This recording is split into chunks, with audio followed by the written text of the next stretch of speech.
Good evening, everybody, and welcome to the February 11th, 2025 School Board meeting. If you could please rise for the pledge.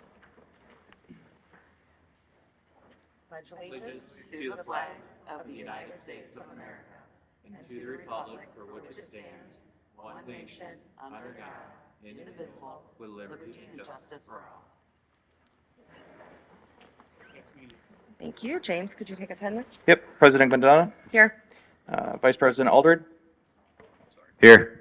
Secretary Summers here, Treasurer Whitney, Here. Trustee Gibson, Here. Trustee Atchison, Here.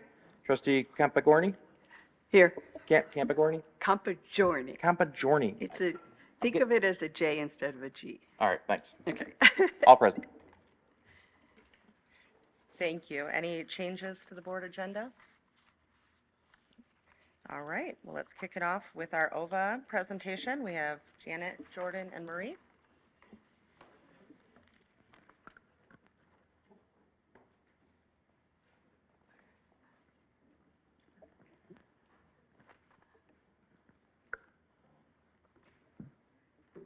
So good evening, Board of Ed. We're so glad to present to you a new board and lots of things for OVA to share. So we're glad to be able to present OVA tonight and explain some of our wonderful programming and all of the great things happening at our school.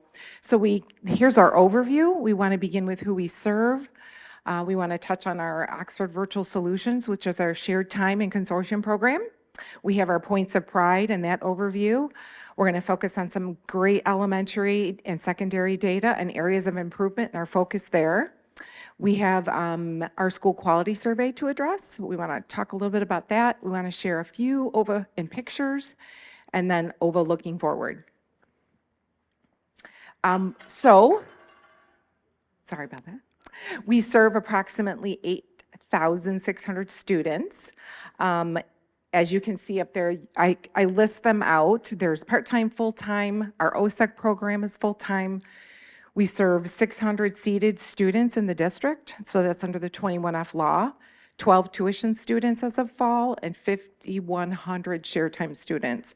Not in this number is our consortium schools, though that is Portland High School, where we are their course provider. So that's about 235. So that's how we came up with the 8,600 students. So our teachers in Oxford deliver content, instructional support, and curriculum to all of these students in all these different pathways. We're a school and a course provider.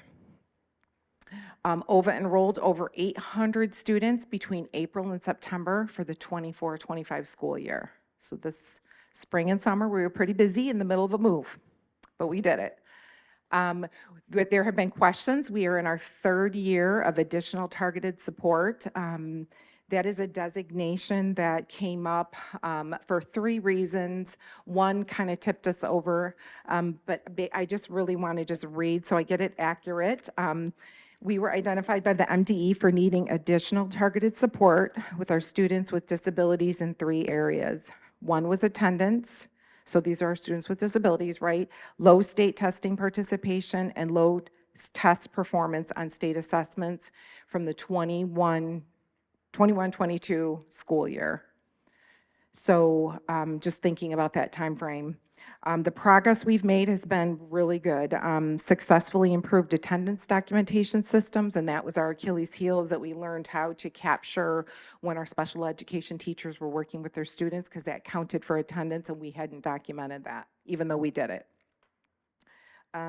We increased test participation through enhanced family communication. Some of our families were getting ready to come back in person and test. A lot of them were struggling to do so. We have ongoing work to boost student performance using evidence-based interventions. So the current status is that while this is a 6-year designation, we are approaching our 3rd-year review, promising data for potential early exit from this designation. This program is likely, so we're hopeful. So we'll keep you posted on that. So on the flip side, OVA is named as a top 5 online public high school in the state, according to Niche. OVA is named a top 20% middle schools in the state, according to U.S. News and World Report. So Exciting news. I'd like to touch and lift up Oxford Virtual Solutions.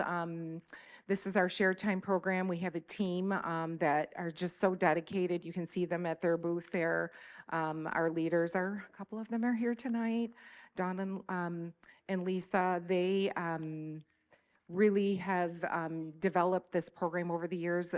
Christy used to be the director and now is our communication director, but handed off quite a program. We have 32 non-public partner schools, approximately, like I said, 5,100 students, 998 FTE in 2024, approximately 8,700 course enrollments. Our consortium, which also falls under Oxford Virtual Solutions, we service Portland High School. Portland reached out. Will Heath, the superintendent over there, is in our co-op, friendly with him. He really liked our product and our reputation. He said, hey, we're moving from like a 6 schedule day to 4 blocks and a skinny. Would Oxford be interested in delivering the elective class to all of their high school? So that's kind of how that started. So we have over 235 course consortium enrollments this year with Portland. Like I said, they're the course provider, we are, and they're all taught by Oxford teachers. So what we are able to provide is, you know, the curriculum and the teaching and the instruction all developed by teachers who have been through Oxford's professional development, and they're master online teachers. We often get questions about finance. Oxford Share Time Services is their operating model. We staff the non-core courses for private and parochial schools. We can include the kids in our state aid FTE, and an incentive is the excess revenue generated over program costs. OVA's operating model is similar to shared time model, except for that we can offer both core and non-core electives. That's the difference. So points of pride, we are continuing to experience growth and increasing community engagement. We're super proud of our school improvement and the collaboration with the OEIC campus. So my other schools that fall under my leadership, Bridges and Crossroads, we're starting to come together as the alternative wing and innovative wing of the district and align practices and professional development, data mining, things like that, and working together. Often you're in a silo as principals in the alternative schools, so now we're beginning to share more, and that collaboration is really enhancing our work, and we believe in the long run will enhance student achievement. We're super excited, as I've said a few times, about our new facility, and I believe that through that and our staff wellness program, we're seeing some gains there. So I am going to introduce Dr. Dennis. He's our elementary assistant principal, and he's going to take over the elementary portion, and then Ms. Murphy will take over the secondary. Thank you, Janet. Friends and colleagues of the board. So I am going to briefly talk about the elementary program at Oxford Virtual Academy. At fall count, we had roughly 700 full-time elementary students, which makes us the largest elementary school in the district. So part of our MyKIP plan, our continuous improvement plan, we are using local and state data to drive instructional strategies and resource allocation. We are a school that has around 10 programs scattered throughout Southeast Michigan, and so we need to operate as a district. We have a finite amount of teachers, a finite amount of paraprofessionals. So where are we sending staff and paraprofessionals to have the most amount of impact on the most amount of kids? What curriculum are we investing in? What interventions are we investing in to make sure that we are using our resources wisely and that it is in alignment with our local and state data? In that continuous improvement plan, we have identified math and the need for math interventions as something that we're going to continuously work on, and I'll talk about that in a bit. We are exploring new writing curriculums this year. Teaching writing is hard. It is also hard, so looking at some of our current writing curricular offerings, how easy is it for a parent to take that writing curriculum and help facilitate that learning to their child at home? How easy is it for a student to do that fully online in a blended format? So we're taking a good look at writing curricular offerings just to make sure that we are doing our due diligence on that front. We are empowering teachers through PLCs this year. We've done some grade level groupings in the past. This year, we're taking teacher interests and passions and areas of focus, and we are grouping teachers up that way. And it's been a pleasure to sit in and watch that happen. Phonics and reading comprehension professional development, we were able to receive some funding through a 35J grant, which allowed us to implement Secret Stories professional development and Notice and Note. I'll talk a little bit about phonics instruction and reading comprehension and how that affects our different grade levels in the next slide as well. And then our SEL, our whole child continuous improvement plan, how are we facilitating online students to interact with each other, form connections, form a community. Something that we always worry about and that we always think about is social isolation. We want to make sure that children in our program are not feeling isolated from peers.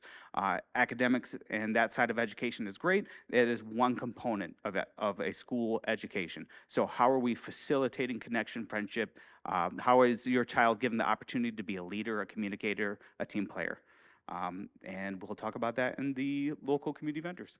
So Oxford Virtual Academy is an alternative school. It is a school of choice, and it is a school that you have to pick. I believe, no, there we go. We serve a 60% at-risk population. So whether that be homelessness, special education, ELL, past failures, low socioeconomic status, free reduced lunch, those are the different qualifiers. And we have over 60% of our students fall into one of those buckets. Compared to 15% of our students are identified as an individual reading improvement plan, an IRIP. So for the population that we serve, we do a good job making sure that we are identifying those students, giving them the resources that they need, intervention to ensure that they are performing adequately compared to peers who are not identified as at risk.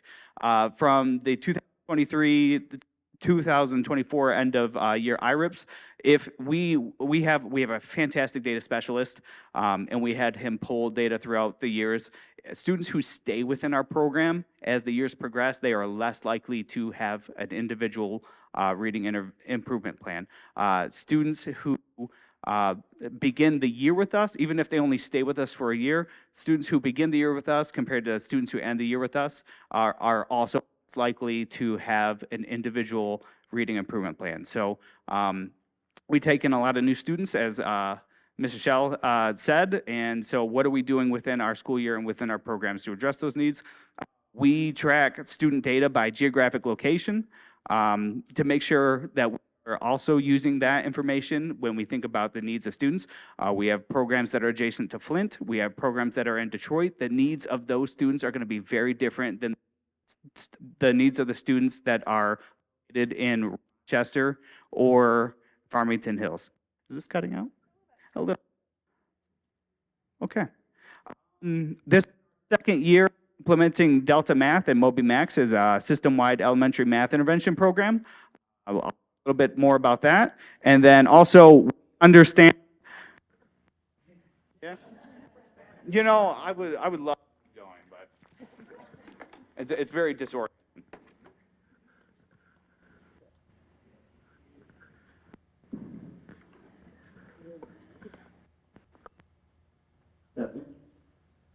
My colleague Marie Murphy is just very happy that this is happening to me instead of her. I can tell by the look on her face. So we understand that as an alternative school, we have students who come to us and they make it very clear when they arrive that, hey, this is a one-year thing. My child has experienced some sort of social situation in their past study. My child has a medical condition. We're getting life sorted out. We have a lot of families who come to us and let us know that we are a transitional setting. We are a transitional solution for the family, for the child.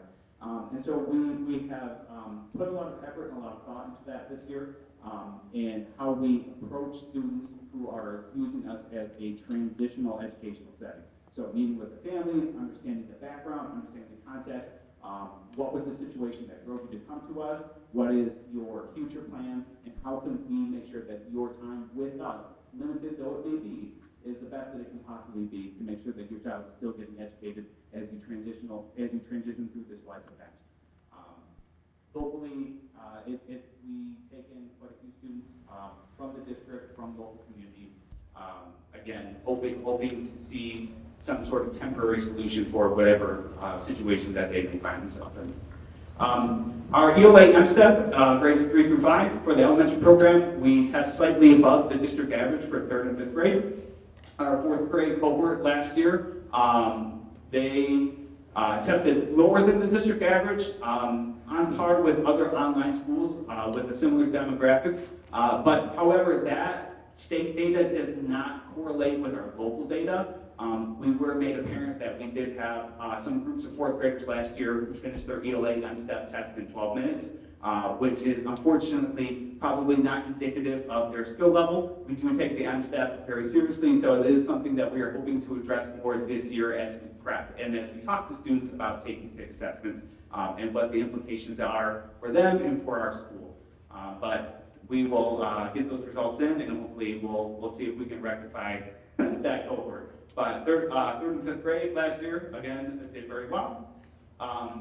We see a trend every year. Our 1st graders are coming into 1st grade not prepared to read at a 1st grade level. So 77% of our 1st graders came into the school year this year reading below benchmark. The vast majority of our 1st graders are new enrollments. However, again, so we have to spend the first half of every year really targeting those 1st graders.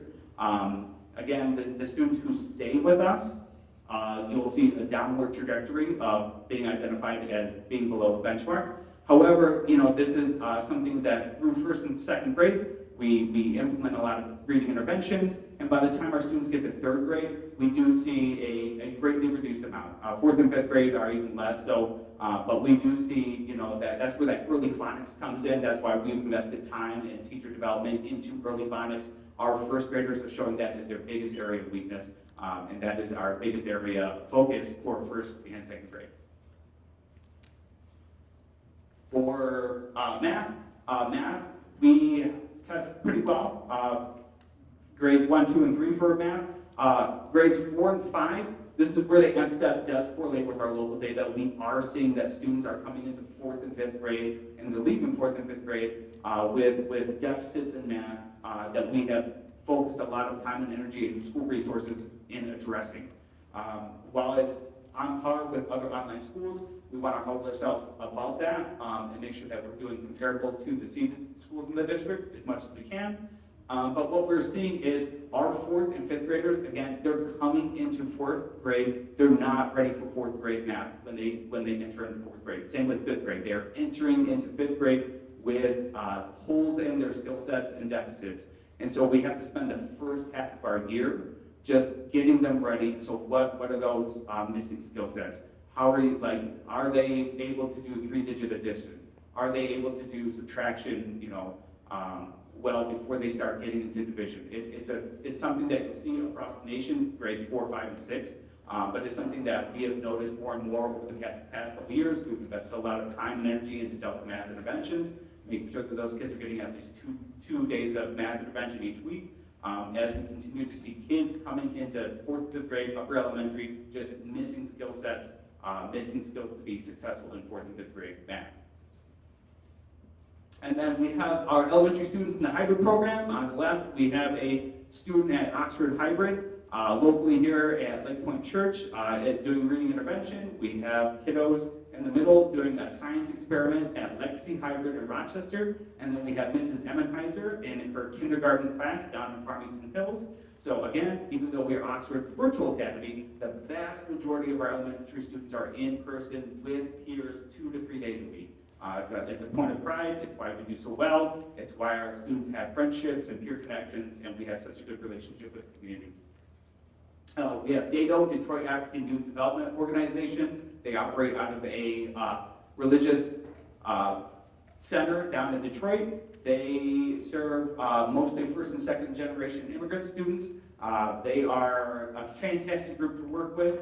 Down on the bottom right, they took a recent field trip down to the Department of Natural Resources in Detroit. Up in the top right, Mrs. Weghorst, who was the Elementary Teacher of the Year for Oxford Community Schools, goes down to meet with them, to work with them. It's a fantastic community. They really embrace the partnership with us, and they really embrace having our teachers go and work with their students on site. And then classes in our local community, Freedom Kitchen, one of our more popular local electives. Again, students who are learning healthy cooking. Art Studio 86, who, again, opportunities for students to do hands-on art with peers. And then Shenanigans Farm, another one of our popular partnerships in the local community. Students are able to learn about working on a farm, learn about horses, learn a horseback ride. Again, hands-on fun electives that students look forward to, while partnering with local community businesses who may have times where they're not very busy during the school day. So how can we partner with them, lean on their expertise as a community member, and how can they benefit from partnering with us, the local school district?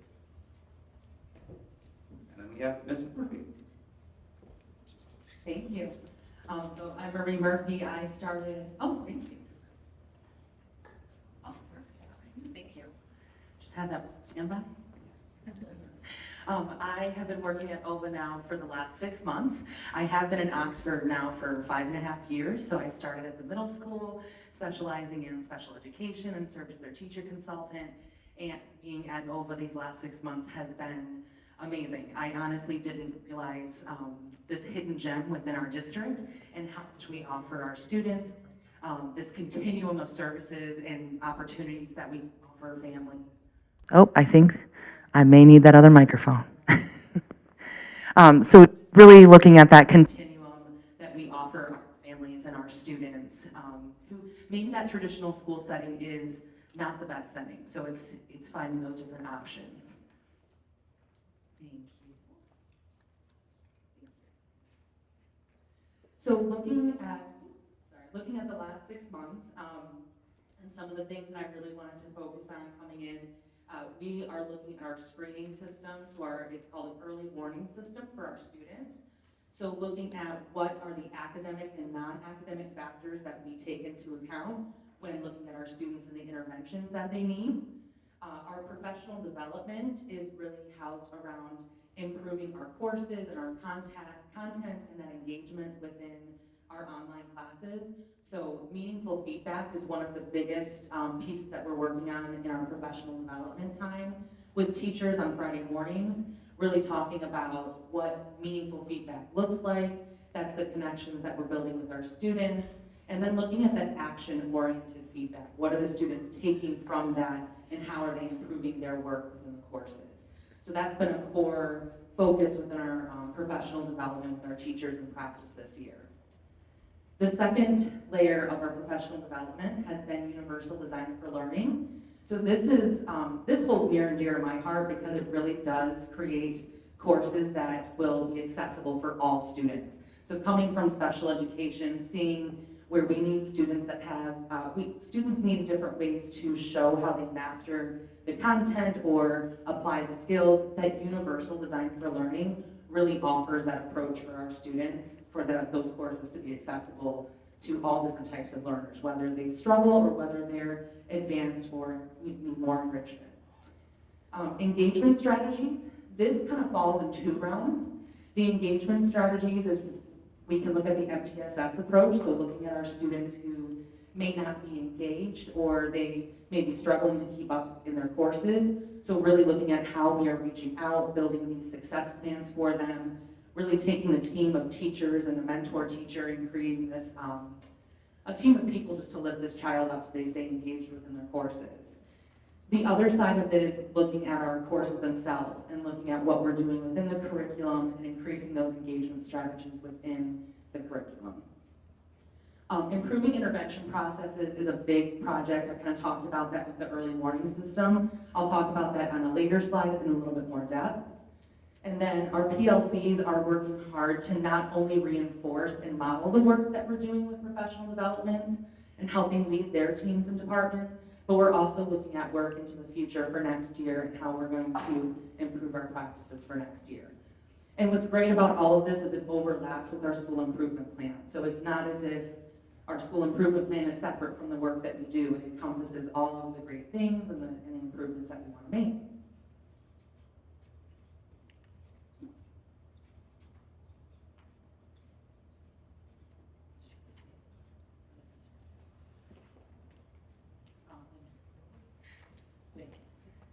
So looking at the data, over the next few slides, you're going to see our middle school data and our high school data. One thing I want to point out with middle school is the majority of our middle school students are in hybrid sites. They get more of that in-person experience on site a couple days a week, whereas our high school students, we see a higher percentage that are in a fully online program. So when we look at the number of students testing and the performance, there's just some different factors to take into place, not only with the type of instruction that they receive, but also just looking at the demographics of where they're located. Like Jordan has spoke to, we have schools in Farmington Hills, Detroit, Rochester, Dearborn, so taking all of those into account. When we look at our end-step math scores for 6th and 7th grade, I like to have the comparison of the Michigan Connections Academy. They have comparable numbers to our middle school students, and then I like to really point out and highlight that well, we want to improve our math scores, we are staying above their threshold. So we're looking at that 23%, and they're sitting at that 17% 6th grade, and then we're at 35% in the 7th grade, and then 39% in 8th grade.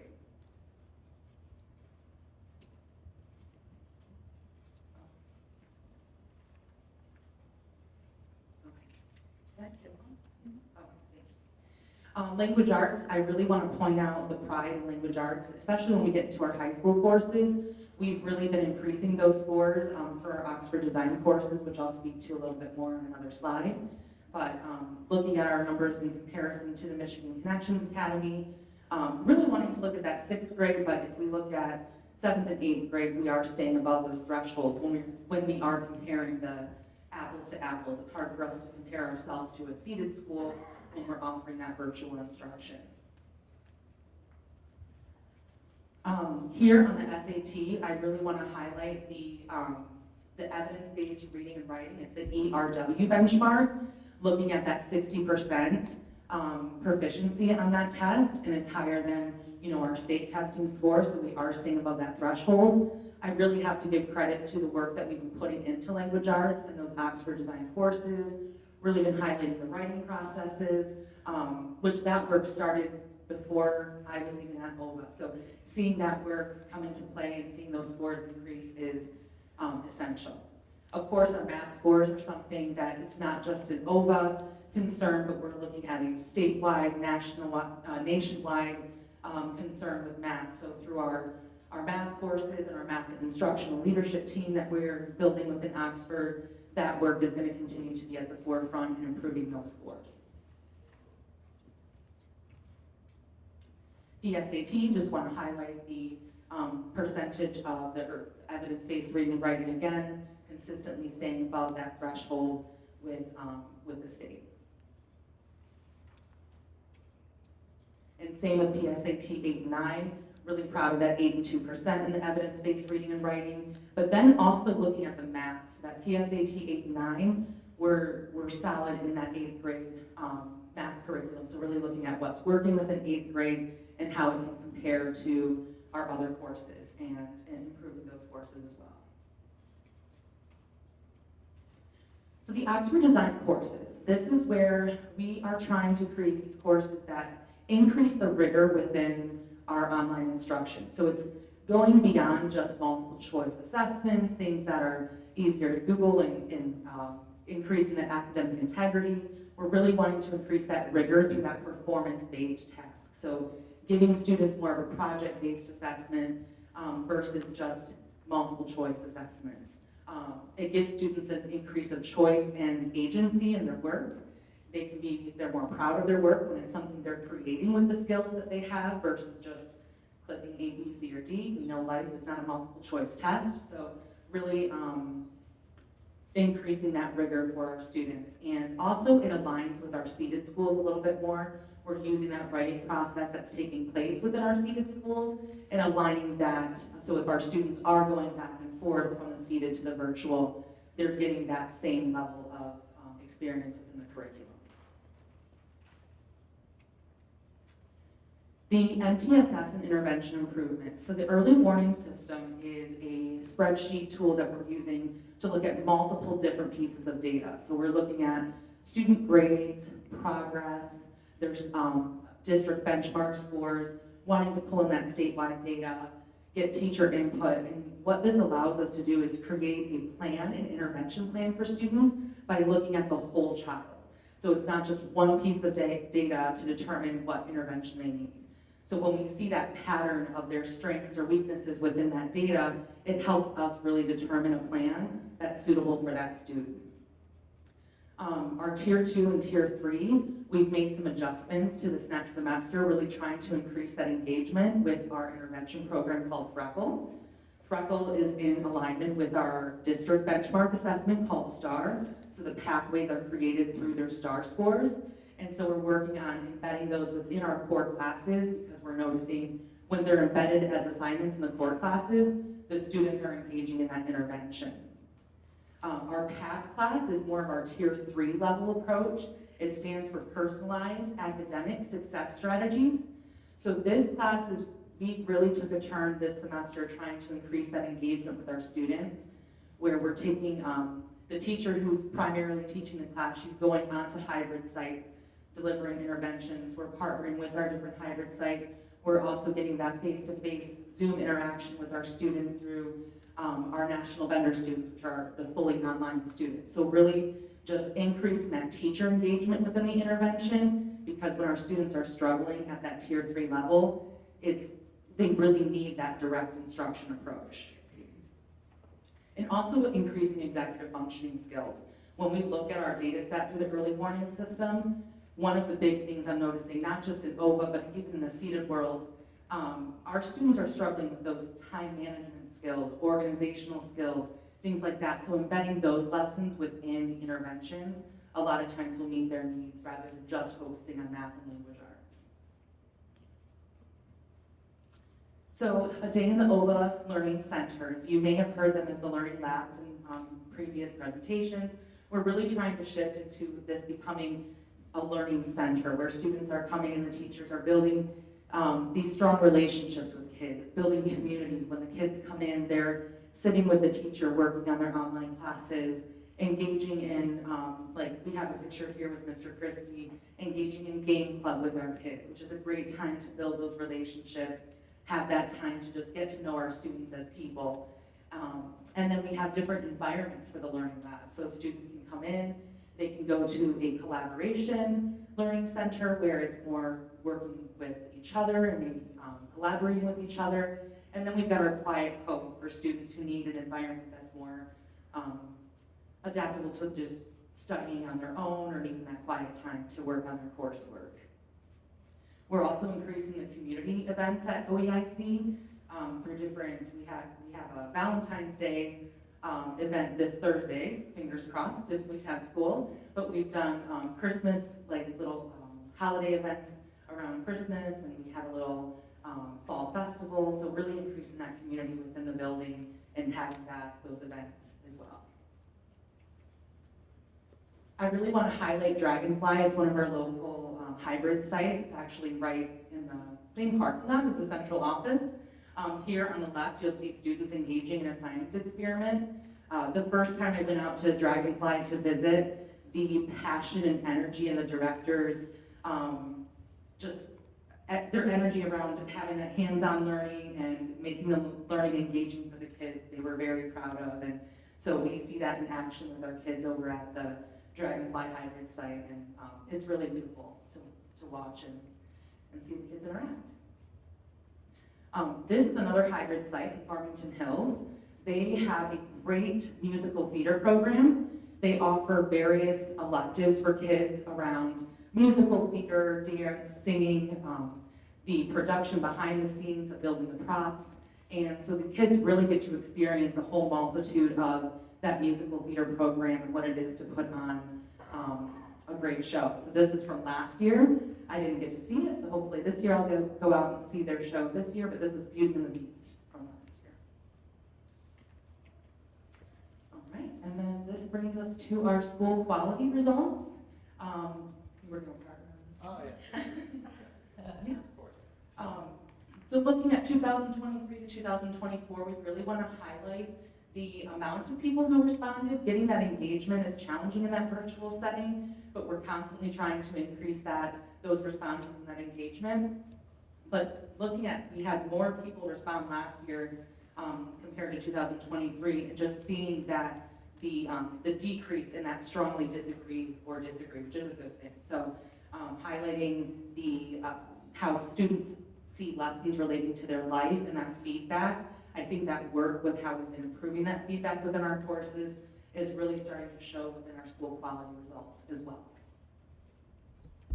Yeah, just speaking about the encouraging families to volunteer. So like when you're an Oxford Virtual Academy parent, you are a learning coach. You're working alongside the teacher. You're working alongside instructors. Again, we're not just popping kids in front of a computer for 6 hours a day. So again, encouraging families. I know a lot of our hybrid sites are very parent-driven, parent-volunteer-driven.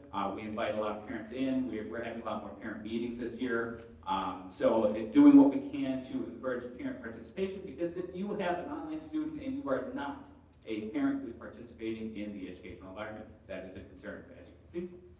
We've had a good trajectory with that, and then again, you know, how do lessons relate to a student's life outside of school, encouraging students to get out into the community, go out to a farm, go out to a business, learn from a career individual. How can we make it so that lessons are, number one, getting you out of your house, getting you into a professional environment, and then hopefully allowing that student, when, you know, establishing those relationships with those professional environments and those professionals, setting them up for a better resume and hopefully better job prospects once they leave our program.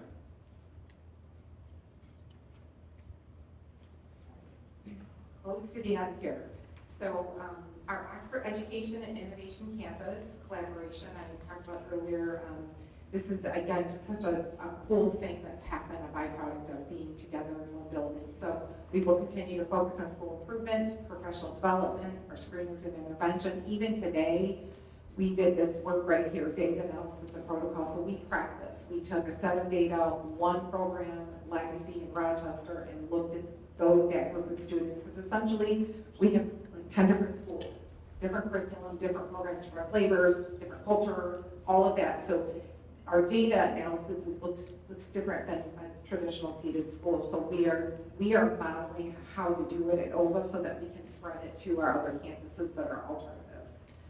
And it's a lot of work to dig into data. Dr. Milligan, I'm sure you with your doctoral, it is a science. I mean, you got to look at the data, wrestle with it. When you see what are your outliers, what are the trends, what does it mean, who are you looking at, what's the anecdotal, all that, quantitative, qualitative. So I've really been pushing the staff hard to, Jordan and I have actually, Dr. Dennis, that's his growth goal. We were working together to be the lead learners of how to do this hard work. It's important, right? Lastly, one of the final things is staff and student wellness. I won't read this whole slide, but we really have tried. We introduced a pilot survey this year. It was called Alpaca, and we had a really great turnout. The survey is very different because it gives them a lot of choices. It's not just 1, 2, 3, 4, 5, and so it gave us a lot of actionable data. And so we saw common themes of they felt effective, valued, informed, aware, and committed. Those really meant a lot to me as a school leader. When we lift these up, fully aware that we have struggling teachers all over this country. Get on any social media platform, look at, I'm not a TikToker, but I see people send me things all the time. Teachers are struggling all over the country. It is not the same world, right? And we recognize that. We recognize that our teachers have been through a pandemic. OVA kept working through it all. We took in 2,000 kids during the pandemic. It's just been a lot. So I'm always trying to balance the pressure. You know, they've got full loads, 190 students per teacher at the secondary level. They're capped out. So we are trying to balance that, and so the one thing that came up was communication with administration. I'm trying to balance pressuring my AP teams because it is a very complex organization we run. We are in, like I said, all over Southeast Michigan, so I'm building capacity in our team to respond maybe more timely and maybe more visits. So we're starting to get in a groove of more visits and more just ways that we can make sure that we're keeping that communication flow going. So it's been good so far, the feedback. Supporting on Fridays, we have the wellness approach. We intentionally build in time to work on their growth plans. We say we value your growth plan, we give you time to do it. We say we value this PLC work, we give you time to do it. So we had to really focus and be intentional. We're responsive, we monitor and respond, and we have staff participate in the well-being committee with Ryan Weedsker, Central Office. This is just celebrating our new space. This was at the beginning. This just shows all the joy of the loft, bridges, of OVA all together there. So thank you, and really appreciate your support as always. Thank you. Do we have any questions, comments? Sarah Beth?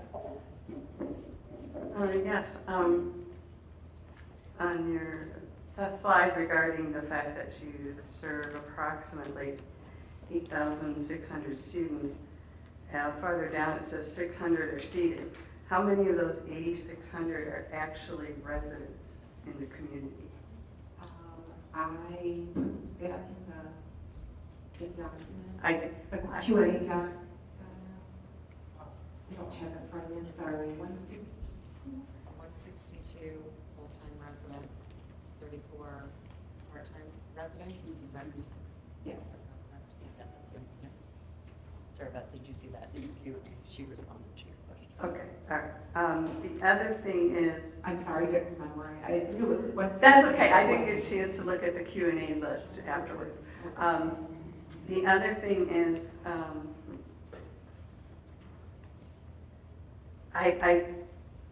I talked to a fifth grader at Clear Lake, and she told me that there's 26 kids in her class and there's no one helping that teacher.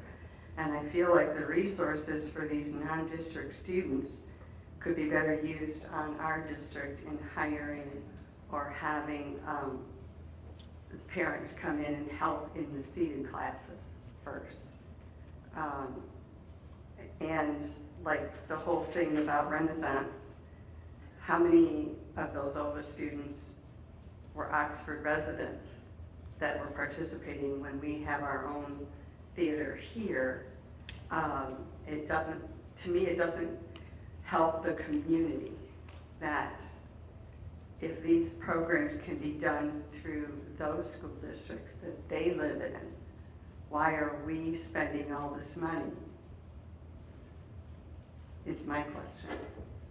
Well, I did answer today. I gave some feedback on that. Our school provides, we are able to provide all these options for students all over. We have a great program. It does generate excess revenue, But and why, it goes back into the general fund. but why do we need the excess revenue? Because last I looked, we were kind of in debt. And so then it sounds like this is more of a money-making thing instead of really helping our community. But our program is helping our community because we're providing excess revenue that goes into the general fund. I mean, and John Fitzgerald here can speak a little bit more, but the work that OVA has continued to do since 2011 has provided, we provided many benefits to the district, seated students.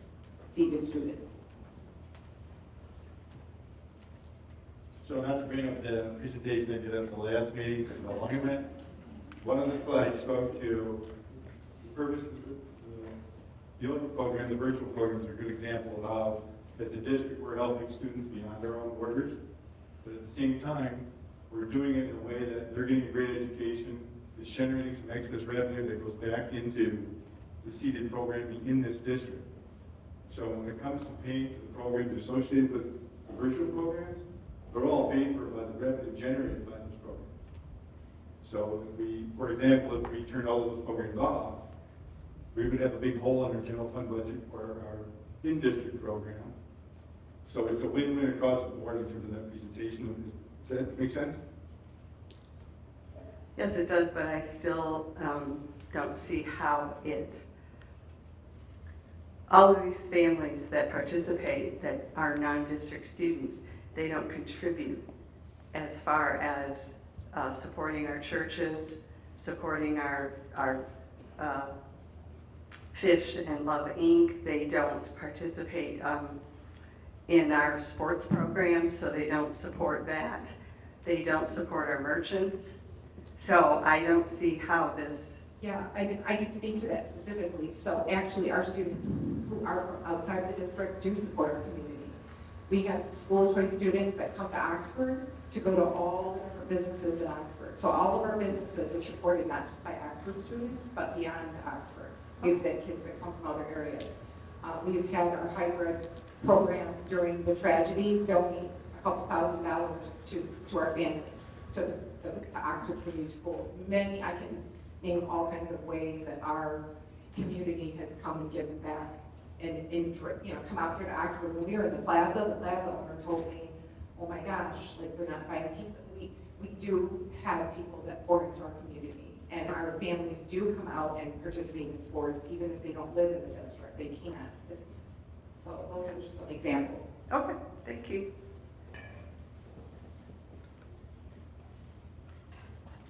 Any other questions, comments? I got some. First off, Andy, Well, you guys have an awesome team for you, and you're doing an awesome job. thank you. They're amazing. And this whole team is incredible. I know 2 years ago we talked about the Blackbird curriculum. And I just wanted a status of how that's going. Because I know we talked about it quite a bit 2 years ago. It has quickly become our most popular ELA program. Again, what we heard, again, you have to choose Oxford Virtual Academy. And so we are grassroots by nature. And so we listen to parents as they decide educational options. And the parents told us, we want books in hand, we want paper pencil, we want tactile, we want novels. And so Blackbird has become our largest elementary ELA enrollment option for students. It's grown significantly for middle school. I would have to pull those numbers exactly. But again, it's our kids are reading more. It's less digital reading, it's more paper pencil reading. It has allowed us to have a balanced approach to screen time, which is another reason why parents have liked it. In terms of academic data, it's still, when you do academic data for OVA, we have great data specialists, but we were able to hold, like, on a 2-year trend, like 46% of our students stay with us for more than 2 years, and so we lose 54. So tracking trends is a little bit difficult. We do that, but Blackbird's still relatively new, very popular. Positive things thus far. I hope your own children like it, but I hope your children like this one. But Huge yes, advocate for but Blackbird over here. if you look, ELA is on the MSTEP, that's our strongest. Those are our strongest scores.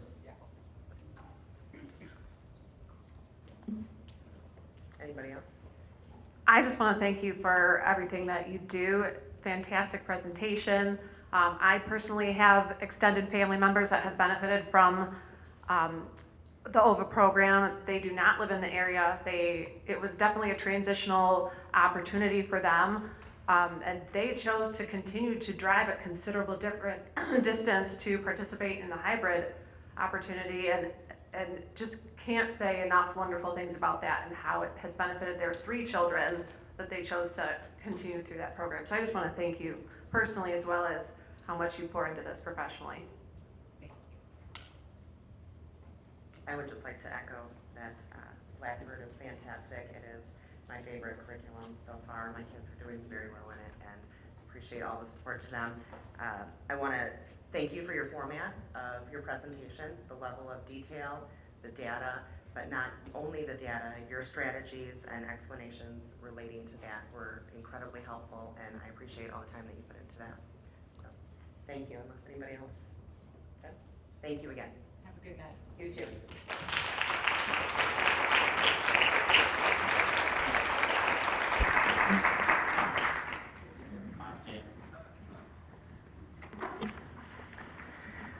All right, moving into our next presentation, North Oakland Community Coalition, Todd and Tanya.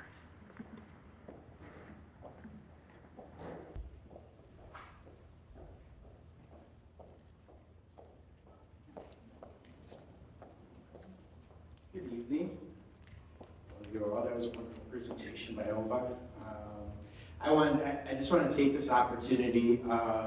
We are so fortunate over the last couple of years. We've really been able to grow several of our community-based partnerships to support various aspects of our district, from prevention to recovery to case management.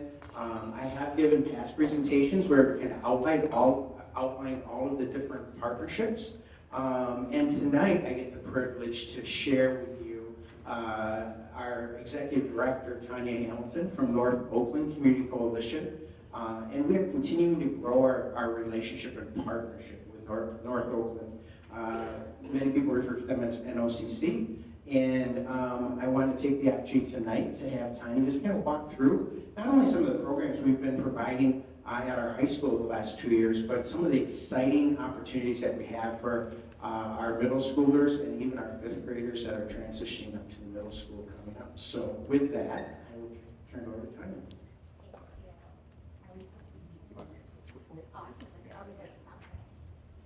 Good evening, everyone. Some of you I know I've met before, some are new faces, so it's nice to meet you, and we're new acquaintances. My name is Tanya Hamilton. With Todd said, I'm the director of North Oakland Community Coalition. If you're not familiar with NOCC, I'll just take a brief moment to explain what we do. We are a prevention organization that serves the communities of Oxford and Lake Orion specifically. Our focus is on supporting the mental health of our youth and also preventing substance misuse in that same population.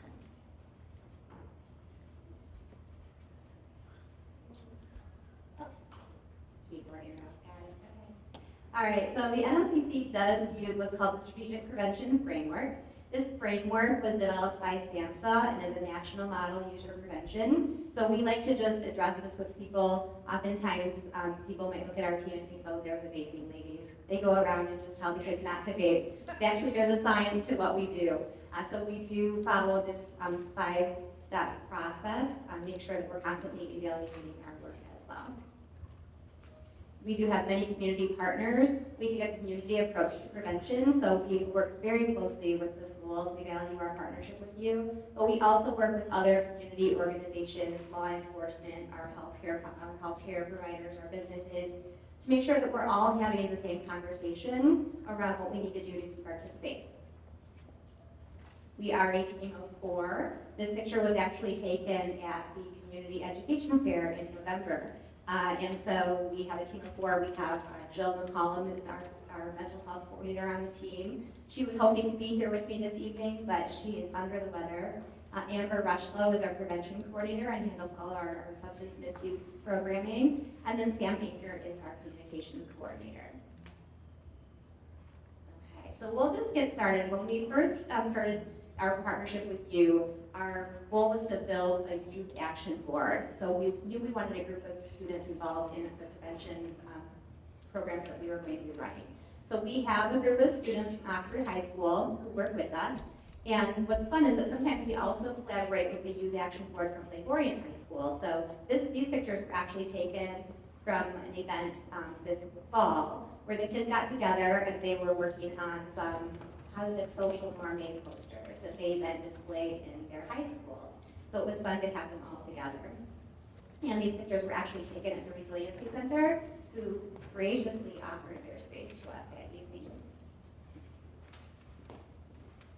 Okay, so we work with our Youth Action Board to do a lot of activities in school. A lot of the kids might know us from our lunch activities that we bring in. It's a really good time to engage with students on different campaigns and programs that we run. But we also do some in-class work with students at Oxford High School. We run what's called UPR, Gatekeeper Suicide Prevention Training. And this is a wonderful new partnership we've developed for the last, spring of 2024. We started running these trainings in all of the health classes. This is a 90-minute training, so it takes us 2 class sessions with each of the health teachers. We go in and we talk directly with students about suicide prevention.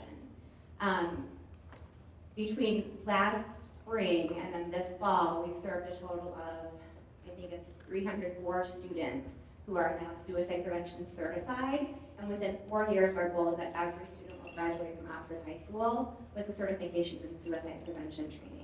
What's really great about this is that we're also in the process of these trainings identifying students who really want to become a part of Youth Action Board and become peer leaders and support to their fellow students. So we're looking for students with the leadership qualities, the visibility, and the connection to their peers who can really be a force in the building. Okay, and then here's some data from our last survey. So from this last fall survey, we had 154 students who participated in the training, and we collect some data from them. We run a post-survey after the training is complete. So we asked them, compared to your level of knowledge before UPR suicide prevention training, do you now feel more prepared to recognize signs and symptoms of crisis? And we found that 96.2% of the students said that they were, which is very important because we always ask the kids, or tell them, if you see something, say something. But they need to be able to identify what they're seeing in order to really know that it's time to speak up. We also asked them, do you feel more likely to ask someone who's showing signs of crisis if they're considering suicide? And 85% of the students told us yes. This is a big part of UPR training, is really just empowering the kids to know why it's important to speak up. This age group in particular has different barriers, reasons why they may not speak up. So we've run through scenarios with them and explained to them, we kind of talk about the myths that are common in suicide thoughts. And that kind of tells it shows them that they really need to be the ones to speak up. Let me give an example for you. So one of the myths is that if you talk to someone about suicide, it may make them consider it. You might put the thought in their head. So we teach them that that's actually a myth, that is not the case, and that when you talk to someone about suicide, it actually kind of gives them a sense of relief because you're instantly showing them that you care, and it can open the door to communication. So we go through a lot of different scenarios with them that makes them more comfortable bringing up the topic. Okay, and then in addition to QPR trainings, we also work on substance prevention activities. So some of you may have heard of No Vape November. That's our big November campaign to prevent vaping, but we actually work on that all year long. And we bring in education for students throughout the year. And then Wise Wildcats Don't Drink is our underage drinking prevention campaign that we run. We have a couple of pictures here. Our Youth Action Board members are working with students in the cafeteria. On your left, that's a No Vape November table where we had a trivia game where students came up and there were buzzers and the buzzers got broken and it just got really rowdy because they were very competitive. But the kids had fun and they could win prizes. And then on the right-hand side, we were working on an activity that helps, you might see the kiddo in the goggles, and they had some coordination games they had to play, and it was an activity to teach about not being in the car with someone who has been drinking. Okay. And then we're doing something new this year that we're really excited about. Our NLCC staff has a 1-hour vape presentation that we take to 5th graders, 6th grade classrooms, 7th grade classrooms. This year we're rolling that out in our 5th grade classrooms. So this spring, our staff will go in as a group and we'll go to individual classrooms and give a vape presentation to every 5th grader in the district. Those presentations are going to discuss what a vape is, what they look like, what's inside of them, what are the chemicals that make up the vape liquids. We're going to talk about how vaping affects their physical health, their mental health, their behavioral health, and their goals. We're going to talk about vape products and how they're advertised because we want them to be what we call savvy consumers. We want them to know and be able to identify different strategies that companies use to entice them because, of course, it's all about the money, right? We want them to understand and not fall into those traps. And then we talk about refusal skills by helping them identify their personal goals. And that we discuss the power of those social norms that we were working on with our high school students as well, and how they really have the power to kind of change the culture and the attitudes and the behaviors around creating a bake-free school culture. And then this is fun. So Level Up Camp, NLCC has been running this camp for years, actually down in Lake Orion, and we're bringing it to Oxford this year, which we're really excited about. So it is for rising sixth graders, and it's a middle school prep camp. And some of the pictures you're gonna see are Lake Orion kids, but next year when I do this, it's gonna be full of a bunch of your Oxford students with big smiles on their faces. But we follow a curriculum. We use what's called Botman Life Skills Training. It's an evidence-based curriculum. And throughout the week-long camp, we actually cover 8 different character-building skills. We talk about self-esteem, we talk about decision-making, we talk about baking, we talk about those advertising strategies that they need to be on the lookout for, we talk about dealing with stress, communication skills, which is actually a lot of listening and becoming good listeners. We talk about social skills and conflict resolution, and then we talk about assertiveness, which we love. I love this because we talked about powerful I statements and how they can advocate for themselves. And we do this while building in a ton of games and crafts and activities. They're able to build friendships with students that they'll be in school with the following year that are coming from all different elementary schools in the district. They become familiar with their new building because we hold the camp right in their new middle school. They practice opening lockers and doing a lot of the things that they might spend the summer having a lot of jitters about. But we squelch those at the beginning of the summer. They open that locker and they're able to just knock some things off of their to-do list. You know, they can master the locker. They've mastered knowing how to find the band room or the art room, so they can relax a little bit. It's really great because we use volunteers from Oxford High School, so the Oxford High School students are able to mentor them throughout the week. And then when it's possible, we also ask staff from the middle school to come in so they can get to know their principal or their assistant principal or the SRO. And the SRO has a very different role that's new to a lot of elementary school students. So it's a great time to let them come in and learn about what they do at the middle school level. And it's just a really great start to the middle school years. We get great parent feedback, and I'm excited to hear the feedback we get from your Oxford parents this year. And here are just a few pictures, like I said, from those kids down M24 on the place. But next year it'll be your own students. So we do a lot of fun activities. The lockers I talked about, this bead project here, the kids make calming jars. One day we talk about dealing with stress. If you've ever seen calming jar crafts, they're really cool. So come see us. We make those on Wednesday during camp. They're a lot of fun to make. We love the parachute. Love the parachute. It was the happiest day when I was to order the parachute. When I was a kid, I always wanted one of my own, and now we have one at our office. And then here are some pictures of our great volunteers. We love working with high school students. I think that's about it. Do you have any questions? Excellent. Any comments, questions? Yeah, Shane, please. Hi, sorry, it's always tough to speak to you and still get into the mic. So unless I missed it, I just had a quick question regarding the 90-minute training that you spoke of. Is that also made available to all OVA students as well? It is not yet, so our hope is to grow that and make it available to OVA students. Our goal is that everyone has a training. We want parents trained, and we're also future looking at a program at the middle school, not UPR training, but something similar to kind of prep the kids for the UPR training they get when they get to the high school. Yeah. Shane, just real quick, we just started to introduce some of NOCC's resources to the OVA program. So they did do the VAPE program actually with our OVA students, and that was our first kind of venture into that area. And because of the structure of our OVA programming, introducing some of these opportunities, it takes a little bit more time because we've got different processes in order to make sure parents are on board and things of that nature with that OVA program. So we're very interested, but we have offered it through community parent universities and things of that nature, where we've had parents and children come to those trainings as well in the evenings. So that has been an opportunity also. Well, thank you guys very much for excuse me, what you do. I work in addiction recovery in my professional life. So I can't tell you how important I think it is to get started at such a young age to help prevent these issues from manifesting later in their life. So thank you.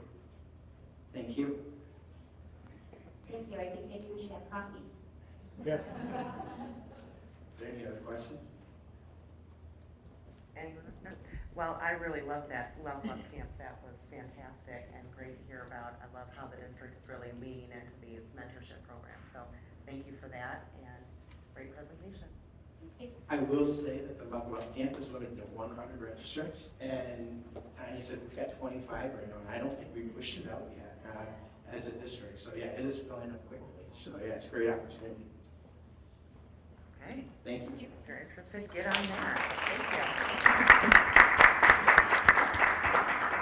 you. Okay, scheduled public comment. We had 2. Is that still correct?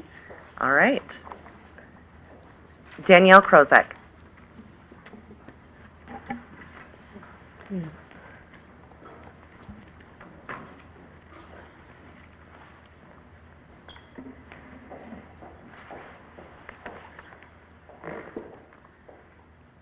Good evening.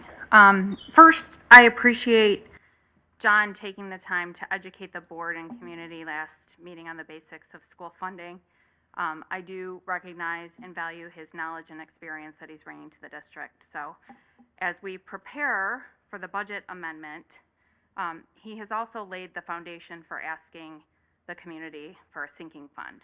So the truth is, many community members like myself in the moment would not be willing to open their wallets in these times for a district that has mistreated victims of the shooting, refused to accept responsibility for their role in the tragedy, failed to meet a number of commitments made to students, staff, and community with the money we do have, and have demonstrated some fiscal irresponsibility. So I think it's important for us to look at these examples and learn from them. We eliminated a qualified head of safety position due to budget constraints, yet Dr. Markovich enjoyed a $350,000 per year salary. Hopkins was on a 9-month paid leave. The district used Evolve to protect the former superintendent and board numerous times, yet we're still in a position where we are not consistent with how we use it for the safety of our students for after-hours events. We're over $10 million and counting on the Drainer property, and now it needs 2 boilers, so I'm not really sure what the plan is to maintain the spending there. We may have taken our eyes off the middle school, and now it needs an electrical overhaul. The monthly credit card bill is anywhere from $150,000 to $200,000 a month, almost $2 million a year. Maybe we could cut 10, 20% of that and get some more supports for our students. $1.3 million in general admission, which includes an increase of $200,000 for legal and audit fees. We need some transparency on that. $1 million was approved well over 2 years ago for a mass notification system and a rushed approval in June for Raptor, only to find out that during the lockdown in October, neither had been successfully implemented, despite the community being told so, putting safety at risk. So these are just some examples. So before asking for a new sinking fund, it would be absolutely appropriate for the district to bring further transparency on how the prior sinking funds have been used, transparency on all funding provided as a result of the shooting, provide a plan of how you would spend a new sinking fund, and how you will ensure proper oversight and how they will be used. And finally, bring appropriate closure to the civil lawsuits with the victims' families, taking accountability for the trauma experienced by all 1,600 students and staff members. Without this transparency, we cannot rebuild trust and confidence in how the district will move forward. I, for one, would vote no if that was on the ballot right now, without this information. Thank you. Thank you, Danielle. We have one more, Marissa Prince.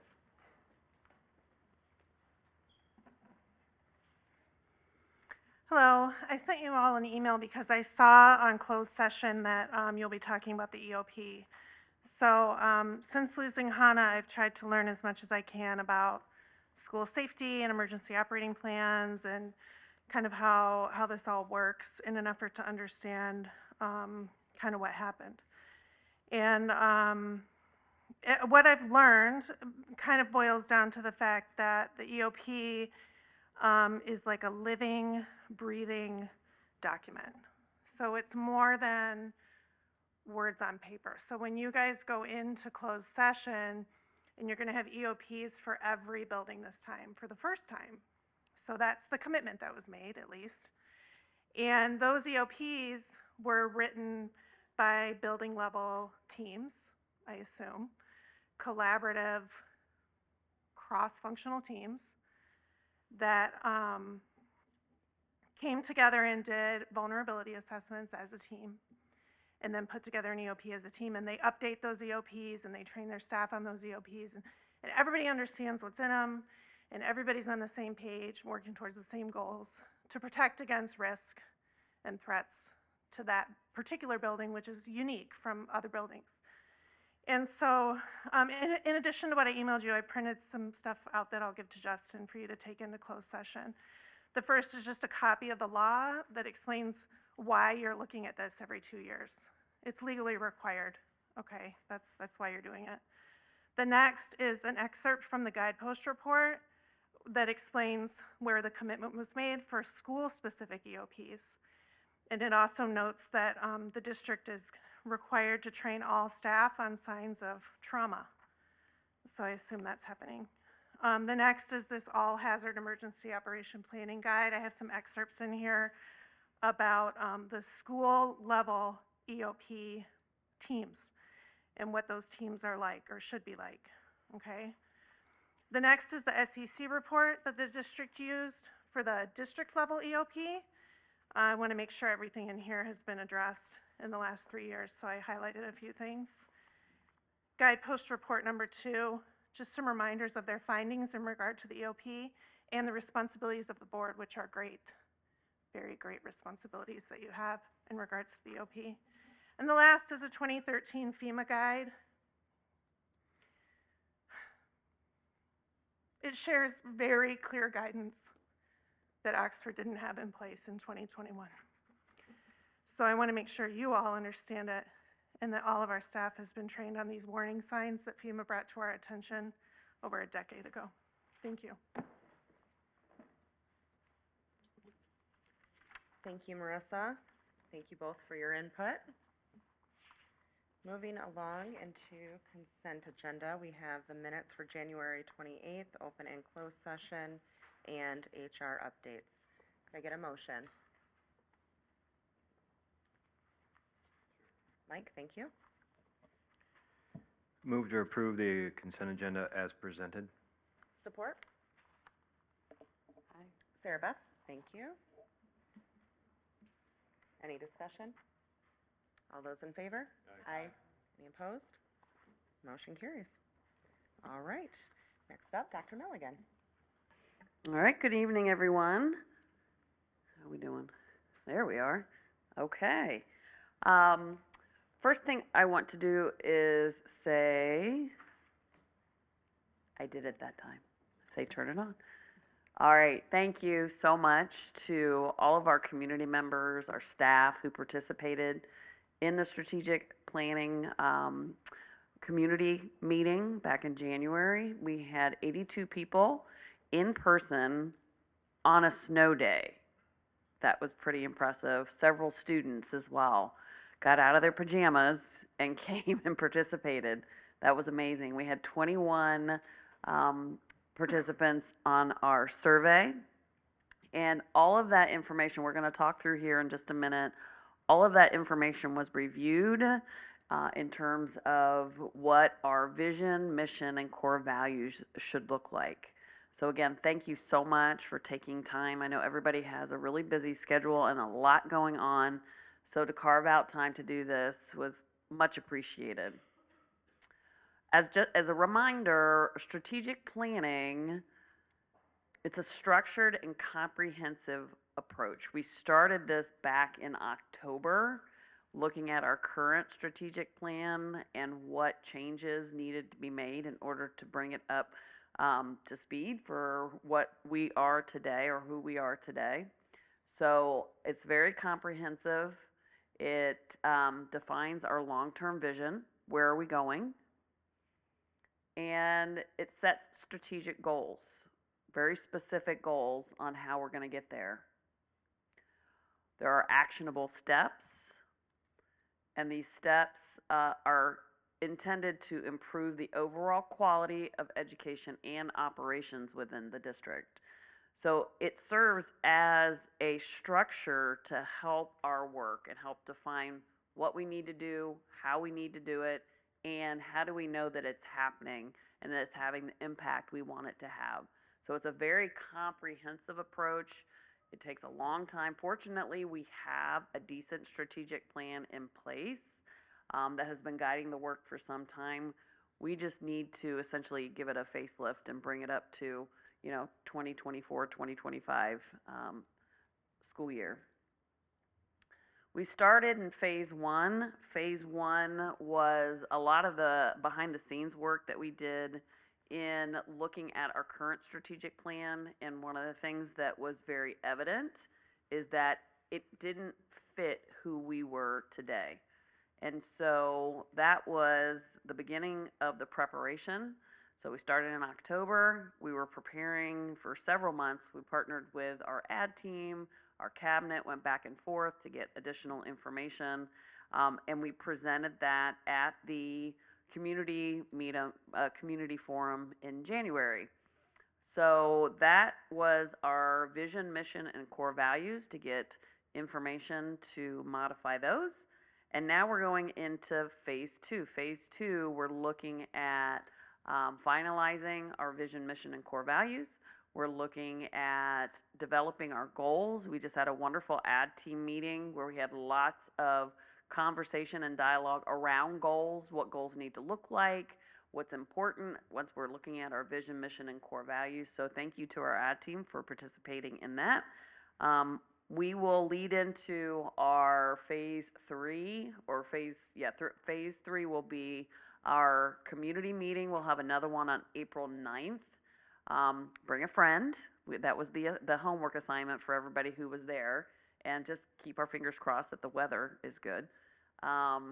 So that'll happen April 9th, and we'll present the goals, action steps, as much work as we're able to get done before then to get as much information from the community as possible. Our goal timeline is to have the strategic plan completed by June and presented to the board in June for approval. So lots and lots of feedback. This is from the in-person meeting that we had. We do have quite a bit of data from our online surveys. This was what was typed up from those meetings. Again, the vision is what future do we envision for our students, right? So that's the end goal. So I'm going to have our team come up and talk to us how they took the feedback into consideration when coming up with our vision draft based on the fabulous feedback that we got.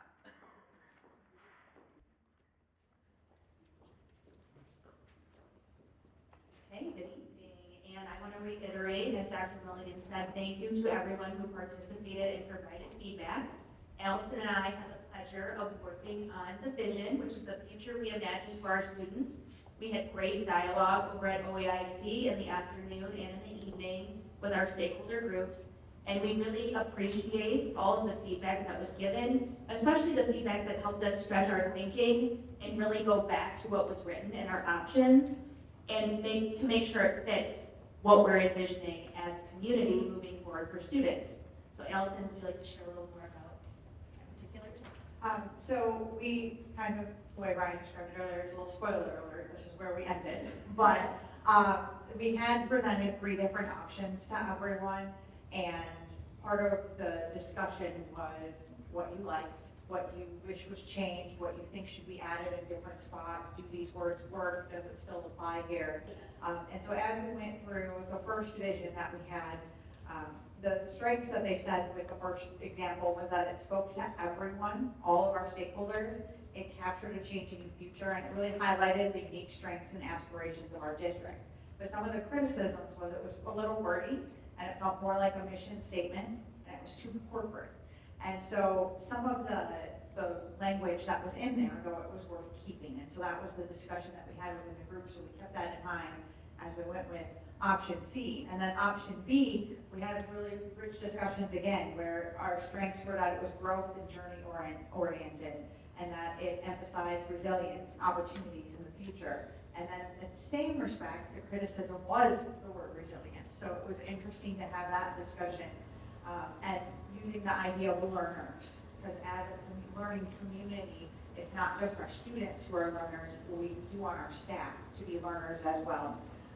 And so our vision C, which is what we took feedback on, the strengths were that it was short, clear, powerful, and marketable. And we even had someone that said, put it on the bus.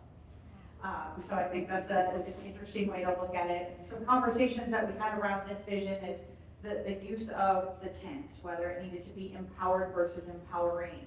And so we wanted to look at that continuing in future. As we're building a community, it's not just as you're in, if you're at OELC, that it's birth until you graduate, but really as you're part of this community, you're continuing to participate and build, that you're continuing to empower yourself. And a good conversation we had also was about the level of vocabulary that we had, that it was a good balance between, it didn't matter your education level, developmentally as a child, as an adult, these were words that are powerful to be able to use in your everyday language, but at the same time be something that's understandable and developmentally appropriate to acknowledge everyone. And so that's kind of the big takeaways from this. And I really enjoy the put it on the bus, because that's a great way to think about it. I was always taught, you know, your vision should fit on a t-shirt. It's something that we can embrace, and then every other step kind of explains it along the way. Yeah, absolutely. I think one of the critiques of this was that it was maybe too concise, but in our conversation and really thinking through, the vision is a future we imagine, and the mission will tell us how we're getting there. So with that, I will turn it over to our mission team.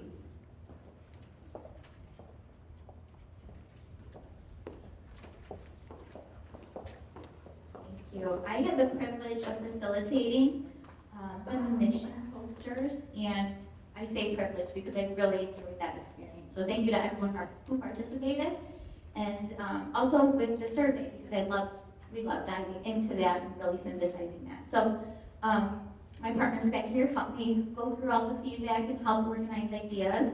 But if you were there and you recall, the mission had 3 different options that were rather lengthy paragraphs. And as people got to the posters, we saw that it wasn't necessarily somebody saying, I like A better, I like A over B, I like C. It ended up being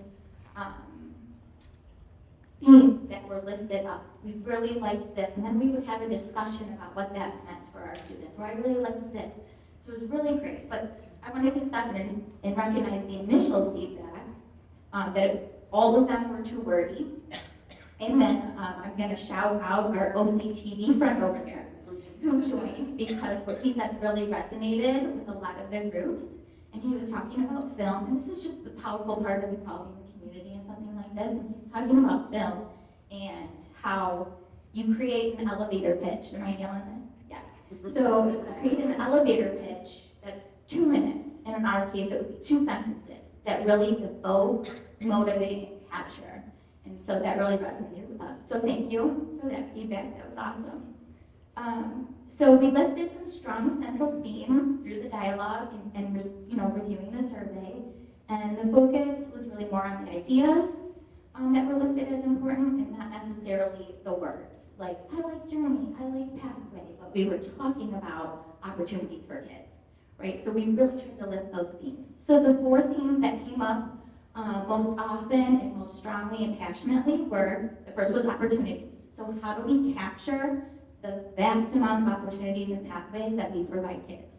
whether that be elective, CTE, internship, virtual, hybrid, extracurricular, and I'm going to plug special ed, even our continuum of supports. So all the vast opportunities we offer was one. Two was the idea of community, the idea of belonging to a community, and then fostering connection between the community. Three was the idea of contributing. So again, some language, but the groups really lifted up the idea of our students giving back, making contributions, and even providing acts of service. So that was the third. And then the fourth was that we help students to believe that they can succeed, that we encourage them to be confident in their skill set and to persevere despite challenges. So the word that was there that everybody, that I think it connected with people was self-efficacy. So that word is included, but I will say with the draft watermark in there, we received some feedback today from Ed Team that maybe there's a better word that would capture that idea of confidence, building skill set, and perseverance. So we're still working on that, but big reveal. Shall we fight? Is this fun? Okay, that was fun. A little lengthy. Providing a supportive, safe, and opportunity-rich educational experience that fosters belonging, builds self-efficacy, and empowers learners to contribute to a connected community. So that's where we landed, but like I said, feedback, this is a draft, is there a better word for self-efficacy, still things that, I'm gonna obsessively text my team over, so. And with that, I will hand it over to values. Good job. You're just the sidekick in the back. Very nice job. So our core values, I do want to thank, as I listen to Pam talk, she's a hard act to follow here, but I do want to say that we are just kind of facilitating this process is how I feel. And I was absolutely amazed by the participation, not only by our ad team, our cabinet, but then when we got to our community forums, it was such a diverse group. Dr. Milligan mentioned our students that participated, our parents, our teachers, our administrators. I believe, most, if not all of our board members were at one of those two sessions. And so this really is reflective of our community. And we just get the privilege to kind of bring it together, look for those themes, and really try to capture what our community sees as our core values at this point. Let's see. Sure, yeah. We started out, we had 5 posters, and we really looked at 5 core values, and they included empowerment, inclusivity, integrity, innovation, and supportiveness. And as we kind of worked through the themes and the information, both from our electronic survey, our ad team, as well as some of our feedback from the forums, what we found is that we saw themes. And so a lot of people felt like a couple of these were repetitive core values. And so we really wanted to look at those themes, some of the repetitiveness, and we ended up combining the 5 core values and we made 4.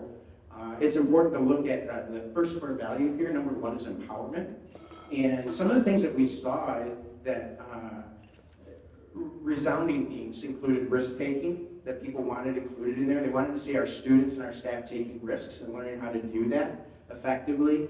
They wanted our students to feel empowered, and they wanted the supportiveness. Our original core values of supportiveness and empowered, they felt like those should be combined in one way or another.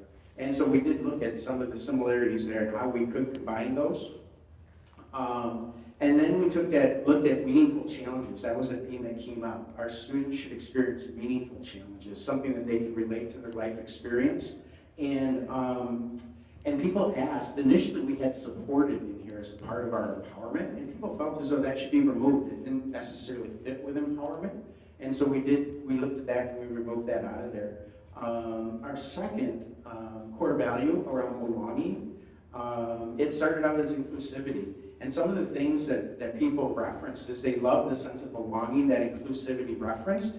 And so they said, why don't we just make it belonging as our core value? We want our students to feel as a sense of belonging in our schools, in our learning communities. So that's what we did. rather than inclusivity, we included belonging there as our core value.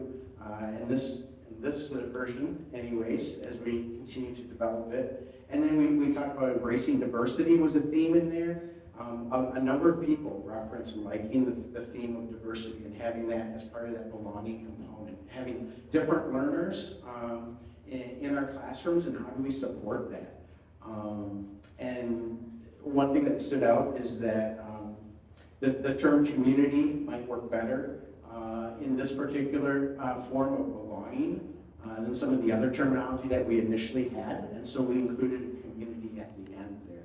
So as we move into our second or third core value of innovation, what we ran into was all learners in all levels. That was really important, that all learners are able to innovate and at all levels. So we included that there in our statement, and that the word embrace continuously came up. So embracing that innovation. So embracing changes and teaching our kids how to embrace change was really important part of innovation.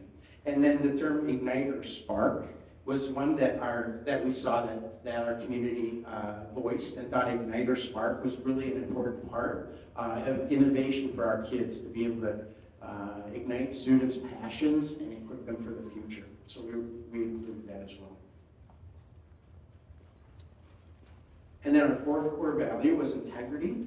And the one thing that I'd like to just stress around this is that we had some very vulnerable and frank discussions around defining some of the terminology, and integrity was one of those. Because as we've moved through the last 2 or 3 years, some of our terminology means different things to different people in our community, and we wanted to be really sensitive to that.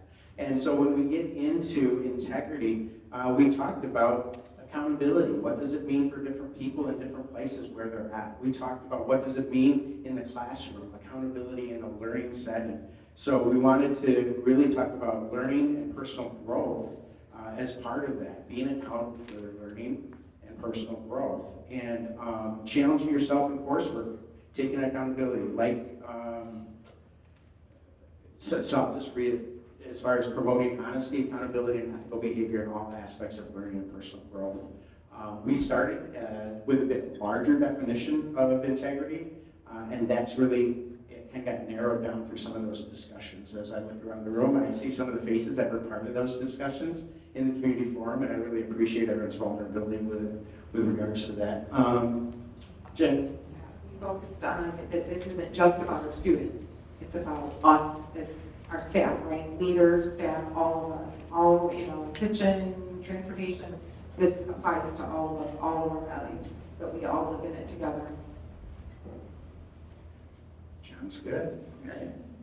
All right, thank you, team. Thank you. Appreciate that.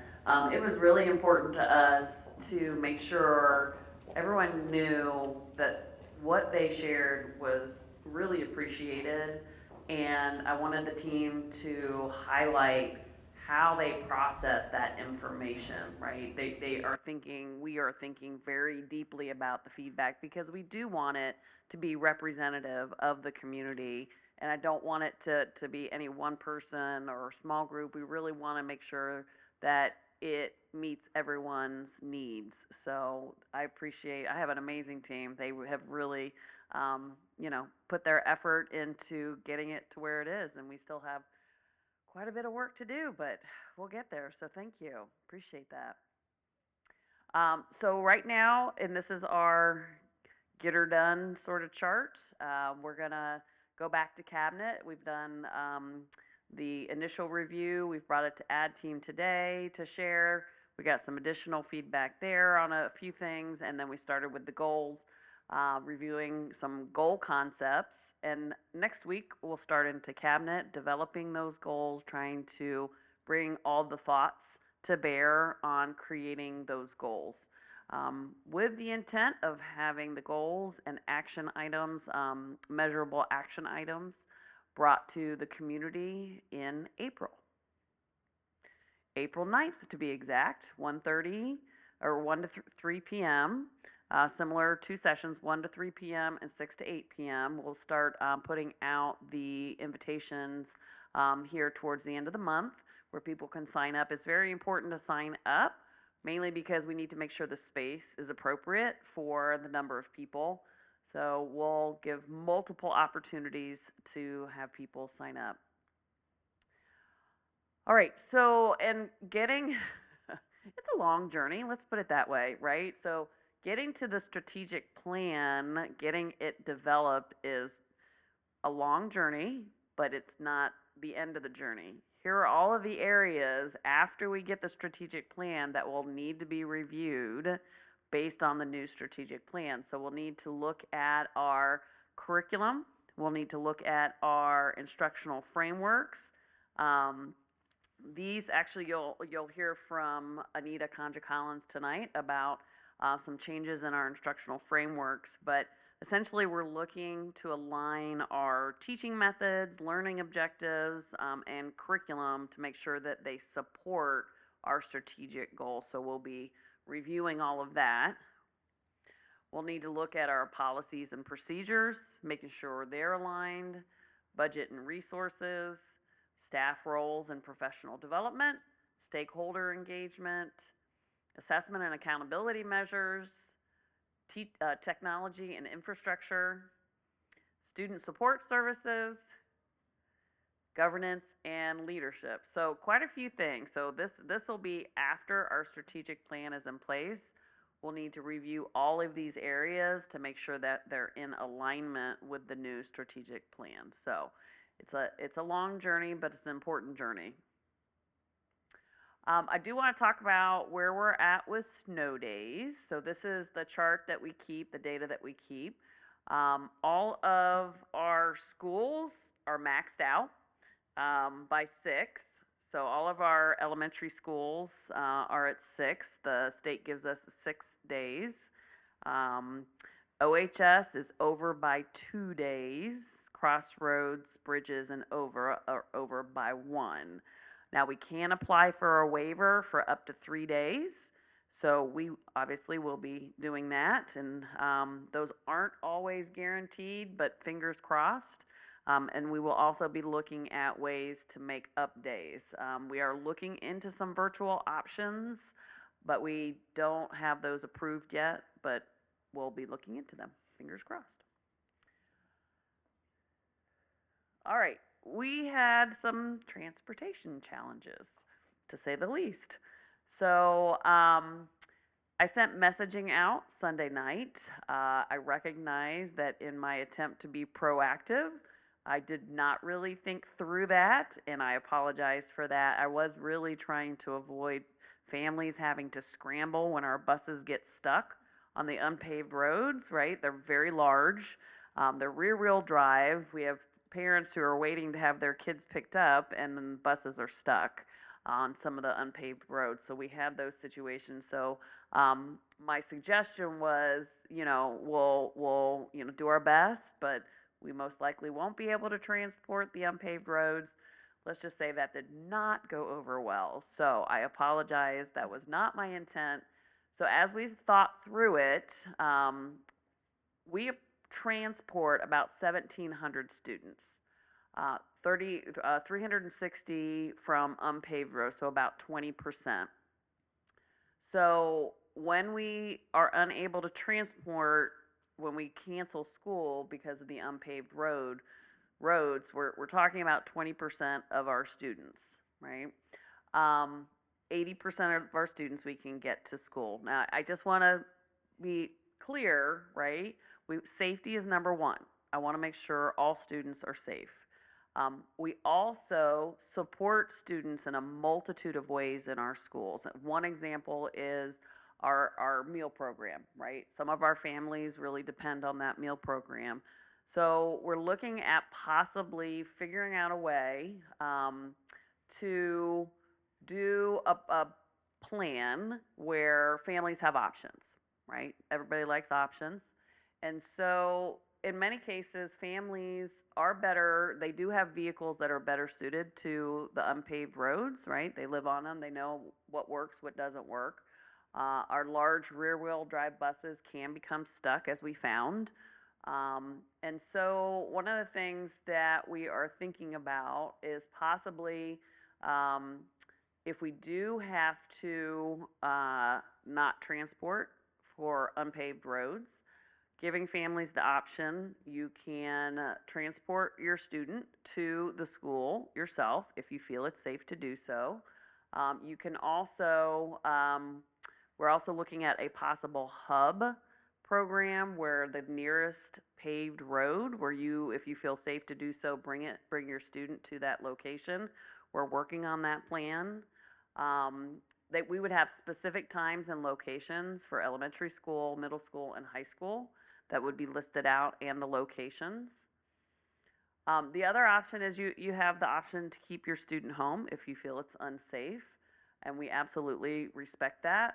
These absences would be marked as excused. Some of the questions that I got was, if it's excused, does it count against the high school exam exemption? And the way that we have it now is the way that it would be set up. So excused and unexcused absences do count towards the 9-day limit. 9-day, I got a lot of comments that people are like, 9 days? I only had 3 days, right? So 9 days is quite lenient when it comes to attendance. So it would count in that 9-day limit, right? So that's a family decision to make, and I absolutely respect that. Our priority is always student safety while ensuring educational access when it's safe to do so, right? So it's balancing the needs of all of our students and making sure that families have options. And our hope is that we don't have any more winter weather, but that's not going to happen. But this would only be a situation like we dealt with last week, where for whatever reasons, the unpaved roads were not treated, right? We made lots of phone calls. We tried to figure out how we could get them, taken care of, and it was just not happening. And the paved roads were in good condition. So it's a tough decision to make, right? Because our families do rely on so many of our resources at the school. So I apologize again if that messaging landed in the wrong way, but we will continue to work on improving that. We are going into, we will be looking at our EOP, and I appreciate Marissa lifting up some of the concepts. So the U.S. Department of Ed defines EOP as a document that outlines how a school will prepare, respond, and recover from an emergency. So I just wanted to make sure everyone knew what that stood for and what the intention is of the plan. It is under revised code, is law that schools have to have this in place, and it must be reviewed every other year. These are the components that by law must be in the EOP. So this is definitely driven by our legal aspect. And then we have new templates this year. We've received them, I think, in October. So we've had to revamp the EOP and the structure of the EOP, and these come from multiple programs to ensure that it is in compliance. So we are using that template. So that's what we'll be looking at this evening and going through. I think it's 300 and some pages, so it's very, very in-depth. All right, our governance committee met, and one of the things that we talked about is how can we leverage our board meetings, the days that people have carved out to come to board meetings, to be community opportunities for community forums. One of the suggestions was when our schools present, having the board meeting at that school. And so our first proposed meeting would be March 11th, when Daniel Axford is due to present. And so the recommendation is that we would push the board meeting to 7 o'clock.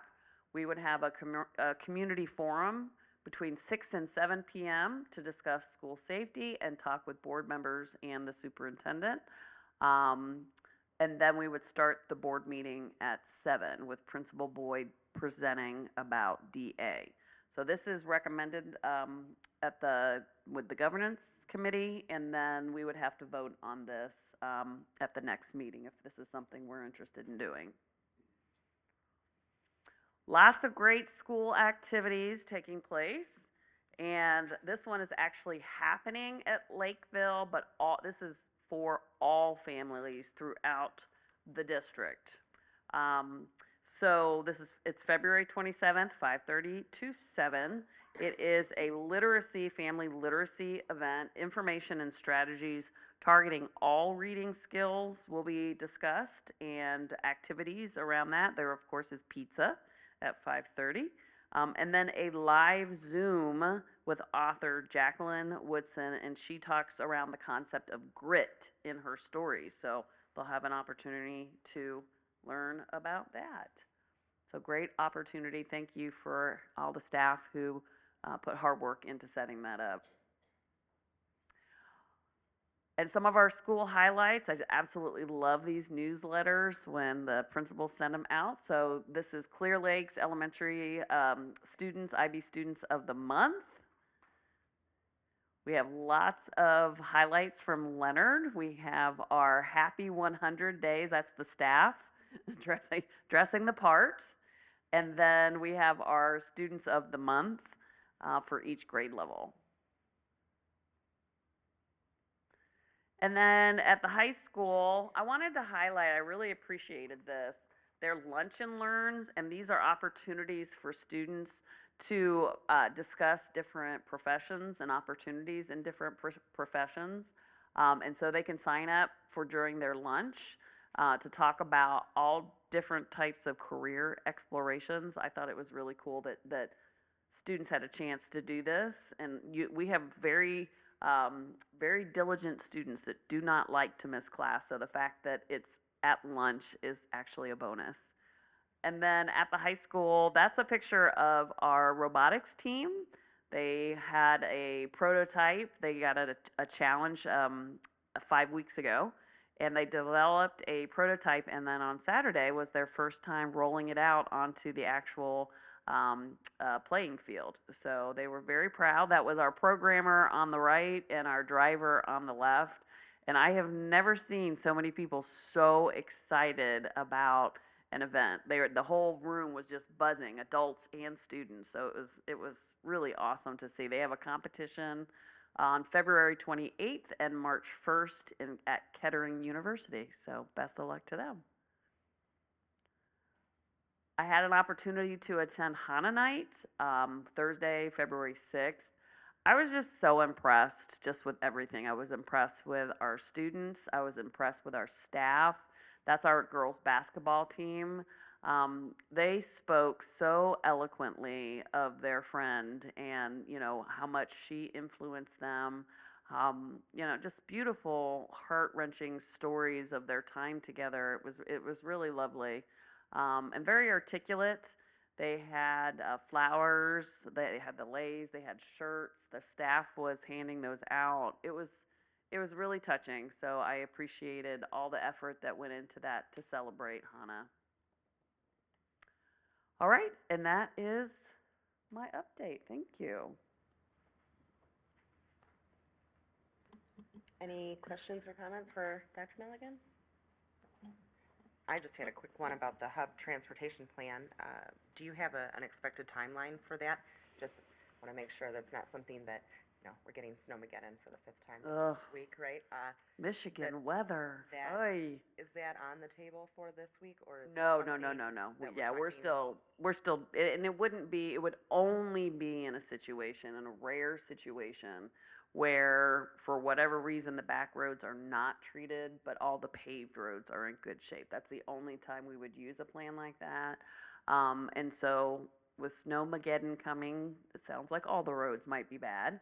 And it's something that we really want to plan out. It's not something you can just toss together, because safety is really important, and any type of confusion in the morning, right? People parking in random places and not really having a sense of, where kids go, and we wouldn't want to set that up without a good plan. So we have a draft we're working through with Mike Strong and the transportation, but we're not anywhere near ready to roll that out yet. Okay, But thank you, that was a good question. thank you. Anybody else? I mean, Mike? back to the strategic planning, I just really appreciated the whole process. I appreciate, like, I mean, I know Todd said it, but your team all being like facilitators of that and taking all of the inputs and trying to decipher some of it, right? Trying to work through some, because there was a lot. I mean, we had to break down, or y'all, we didn't. We just gave our input. We had the easy job.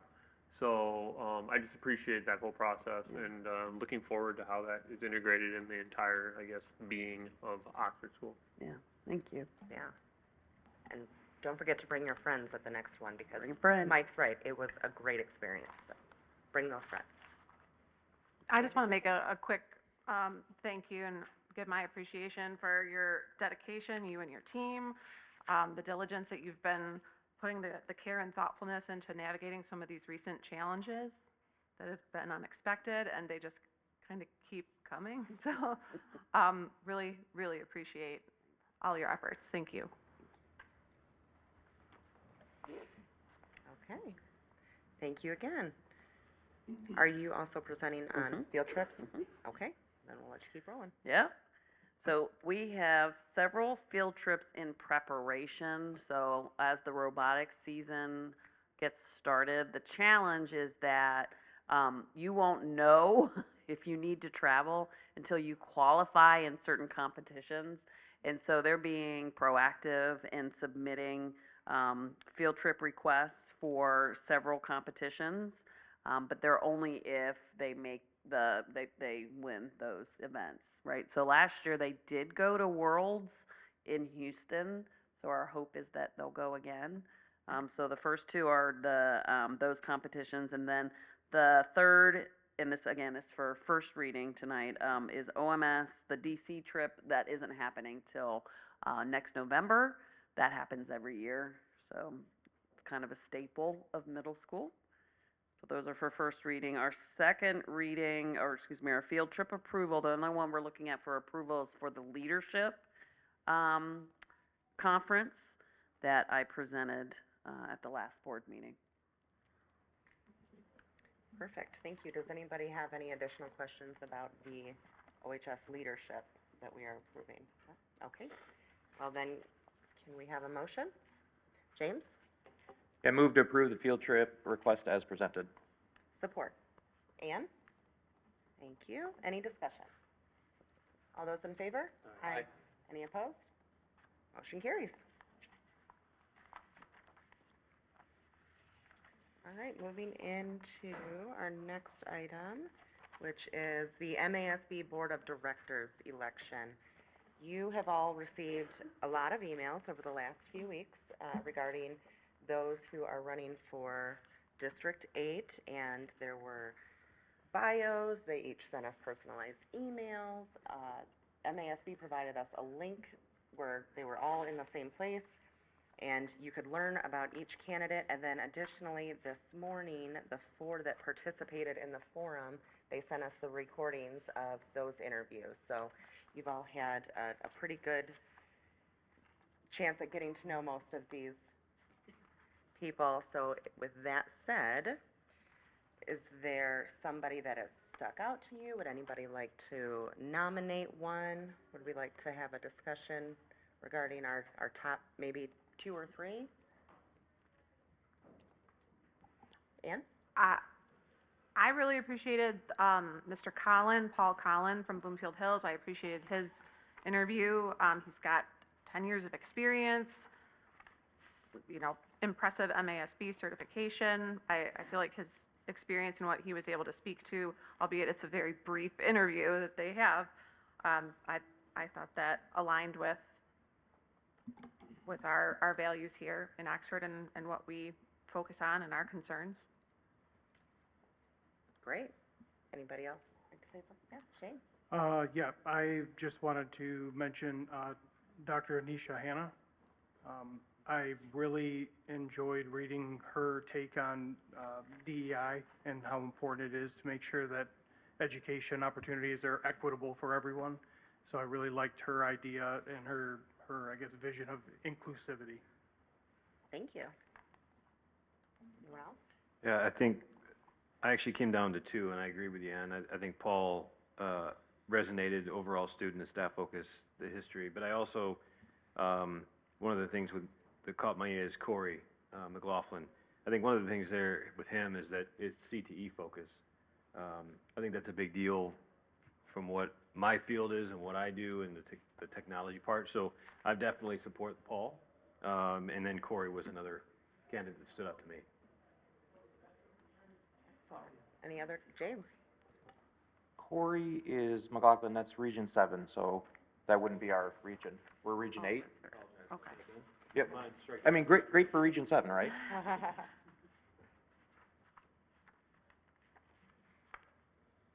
right, so we'll take him off the discussion for now. Anybody else? I would like to say, I also agree, Ann, that I thought Paul was an excellent choice. I've had the pleasure of meeting him at a few events as well, and he is very focused on safety. He's obsessed with data, so of course I love him for that. And I think that he would bring a lot of experience and a different perspective as well to, like he said in his interview, to help align school board members to the services of MASB, and I think that he would be a great representative. So, with that said, would anybody feel comfortable moving to nominate at this point? Ann? I will. Okay. I move to nominate Paul Collin to the MASB Board of Directors. I will support. And discussion. All right. All those in favor? Aye. Any opposed? Motion carries. Great. We will let them know that our vote was for Paul. We send somebody to vote for that on our behalf, right? In person, okay. Do we know when that is? Or do we just send them? That's not in person. Justin will be Okay, just sending sending it down. off on Okay. our behalf. Mhm. All right, thanks. Yep. Okay. We have two policies tonight for first reading. As you can see in the board packet, one is a very standard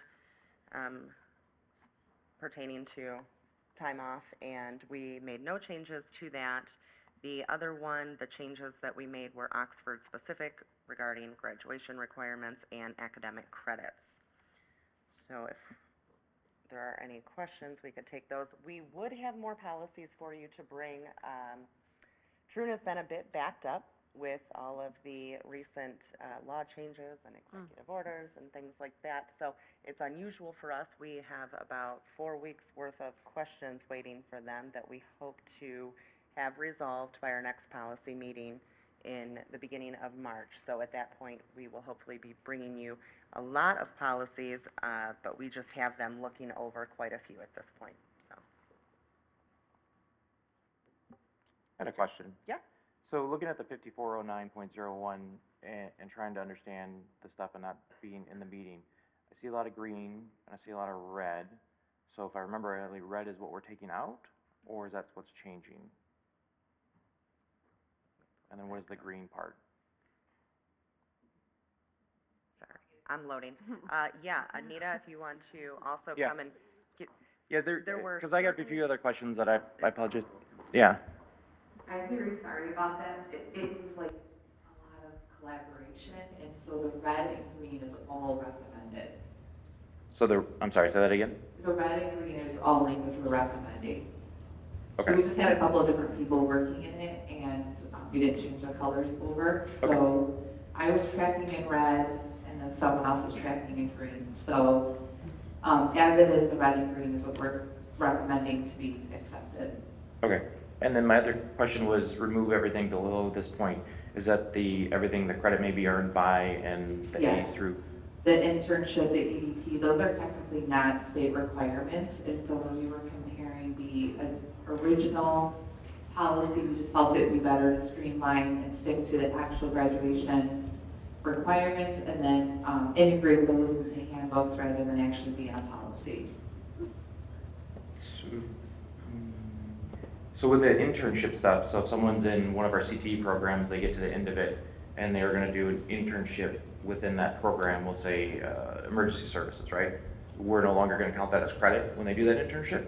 Is that my understanding?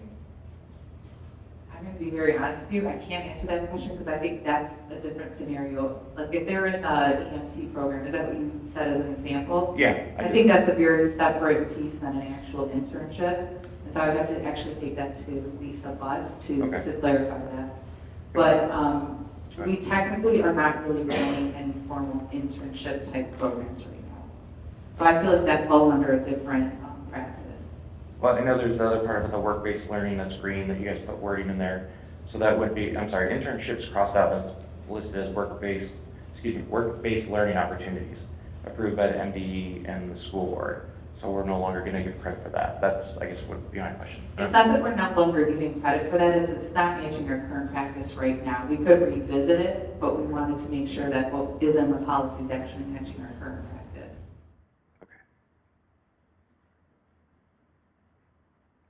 And that section, I think you caught that section will be moved into, handbooks and such. So there will still be documentation of this, just not living in policy. I'm sorry, explain that a different way.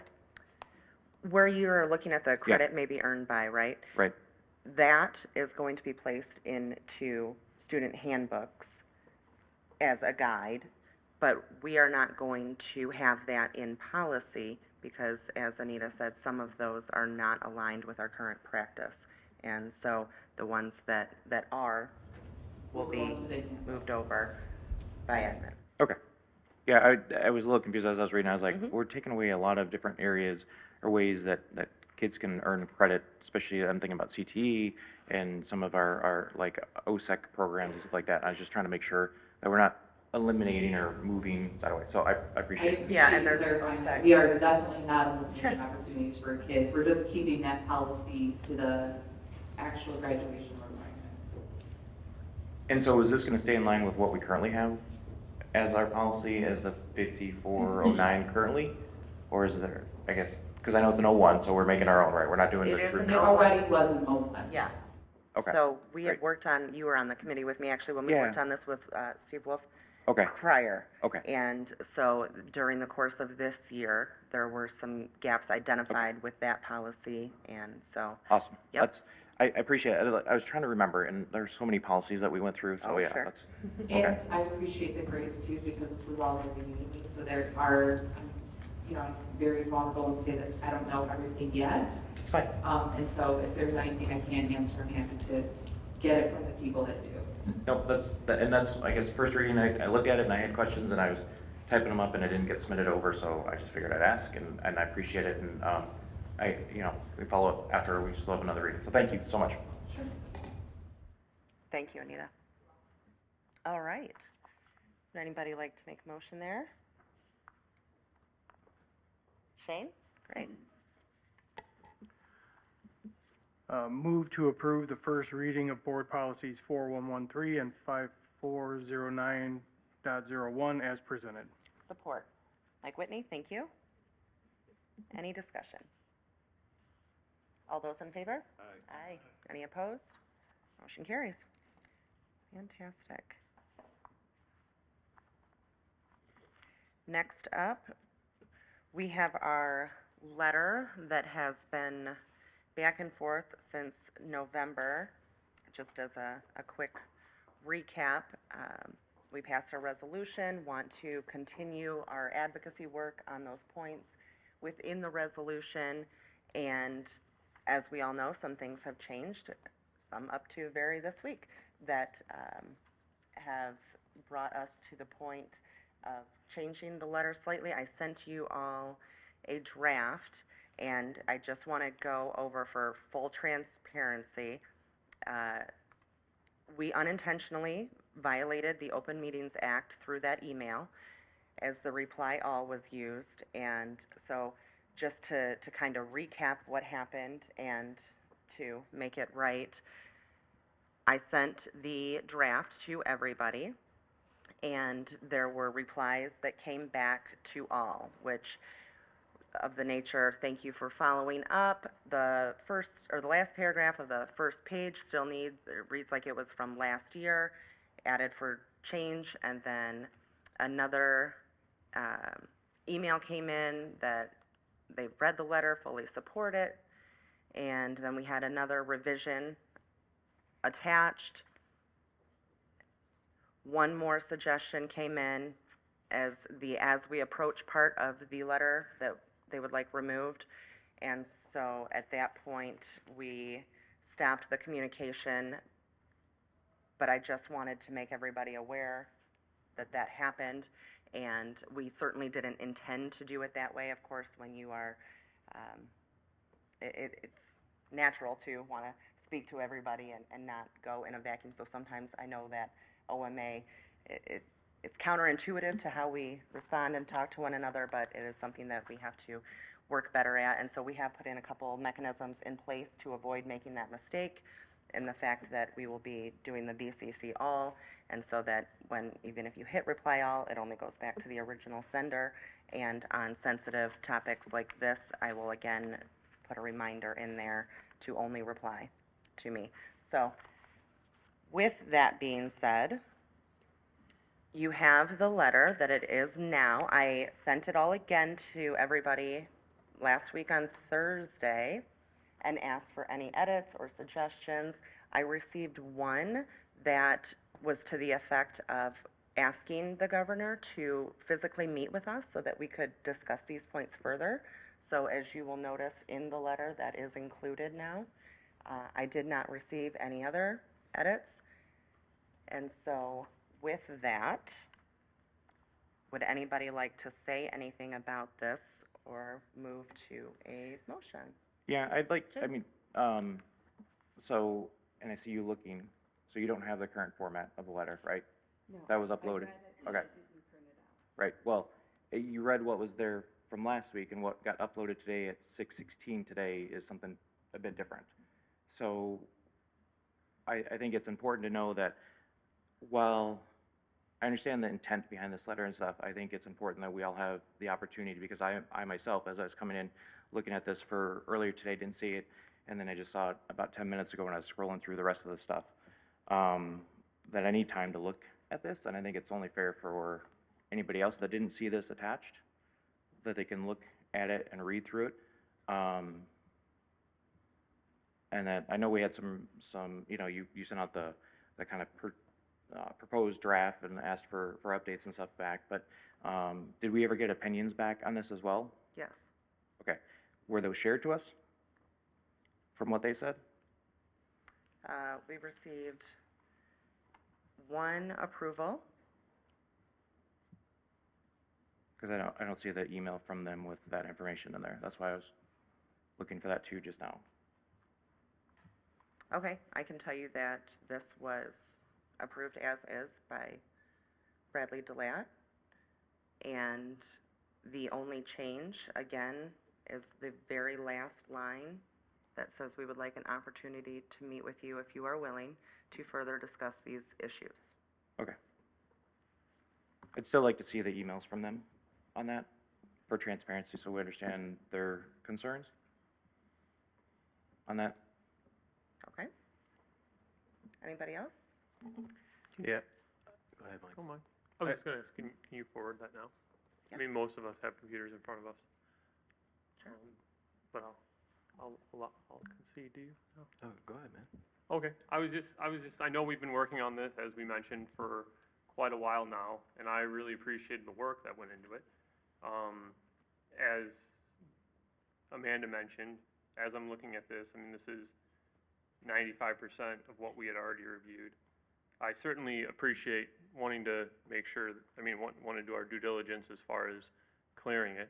But if we can get that information now, I think we can review it and have any discussion. I would like to see us move forward with this or something very similar to this tonight, if possible. So what's the difference between this and our resolution that we already passed and sent out? Like as I'm reading this and going through and looking at this draft, I mean, a lot of it brings up things that we talked about in our resolution that we agreed upon as the board, that we put out there as an official resolution of the board and such. And then I get to the end of it, and it takes a tone of almost like a political action group requesting, and not the partnering with and allocating. I guess being here on the board, like first and foremost for students here in our district, with our teachers, our staff, our teaching community, and it definitely has some of that in here, but you know, it's, I feel like we're going beyond the scope of what we are as board trustees. I mean, we did a resolution, we put that forth, we agreed upon it, but then this is taking it further, and I'd really like to point back to previous board members, one of Aaron and Mary and other people going to state legislators on their own time, taking their own time off to go meet with the legislators, going to Washington DC and advocating that way, you know, on their own time, but from the perspective of our board and stuff. And this one is to the governor, but it doesn't include anything to our representatives or any other government officials, as well as anybody from the local government that might have some control over some things or have some influence in there. Like, I feel like it's still lacking stuff, but again, I also want to be respectful to what we're supposed to be doing here as a board for our students here. And we're spending a lot of time on this, and we did the resolution, and I feel it's kind of repeating that. Yeah, fair enough. My perspective is, and being new to the board, the amount of time that we've been looking for, asking for, seeking support for our children, the 4 that we lost, the many, all of our students, families, and staff, without action. The final resolution passing in August of '24 was a monumental step. The continued delay in action is the angle that I'm taking, and what we're looking for, in my opinion, on this letter is the encouragement of our state leadership to support us in our resolution, to support our community, the 4 families that lost tremendous, I can't even finish that sentence, and then the rest of our community just as a whole. So the fact that we have had a resolution pass with little to no action and then discussion about potentially supporting, we're going to support, I'm with Mike. I'd prefer not to continue to kick the can down the street. And if we can get a resolution supported by the governor at the highest level, then the other agencies, the other supporting entities would follow suit. And the opportunity to meet, I think that's a valid point, because it's, have we had our day in court? Have we had an opportunity to talk to her? Does she understand who we are? Has she been here? I haven't been on the board before. I wasn't involved in any of those. I absolutely volunteer to have a conversation with her and representing our community as a whole. So, I mean, we can continue to delay, we can continue to discuss and deliberate. Minor changes can take place as we learn through the passing of the resolution relatively quickly, especially with a minor change or addition that has been added. I'm with you. If we can get it passed, we can agree to move forward as a board, which is what we're here to do. This would be a great invitation to have an engagement at the highest level, which I think has been missing. But there has been movement since our resolution, from the state legislators passing the bill, her signing stuff in there. So I don't want to undercut that as nothing's been done. I think our resolution is part of it, but then also at the county level and stuff. So, I mean, to acknowledge that part, yeah. Do you think that there wasn't enough acknowledgement in the letter? I'm just curious. I know I'd asked them for some feedback, and there wasn't any, but we do acknowledge the changes that have been made, and we thank her and our legislators within the letter for, as we all know, the mental health funding and security funding is in her budget proposal, and we appreciate that and make sure that that's known in here. So is there a specific acknowledgement that you think is missing? No, I'm saying that the way that I interpreted what Mike just said is that since our resolution, there hasn't been any movement, and I want to acknowledge that there has been movement in different avenues and different venues for stuff, for that. I'm sorry, I was reading your email from the other thing. Okay. Here. Yeah, Ann? I just want to clarify the origin of this letter, because to the commentary that we've been working on this letter for a long time doesn't really accurately define where it originated from. This letter was prepared in response for the news conference that was held in November, if it was needed, if the media was asking the board for a comment, and it didn't. So it wasn't needed. So I'm not of one to make it a best practice to reach back to a stale document to try and just put lipstick on it. It's very disjointed. It needs work. That's just very obvious. It doesn't really make sense currently. And I also don't understand where it's coming from. There's no momentum. There's no political, strategic reason. And it's clear in reading through that letter. And I drafted it, and I'm reading it knowing what the legislation that was just passed January 22nd makes no sense. It feels very shallow, feels very opportunistic. I don't know who it's meant to serve, but it doesn't feel like it's serving our 5,000 seated students and 8,600 OVA students. How is this aligned with the efforts currently being made for the strategic plan? How does this deserve to pull our focus right now? It doesn't read that it does.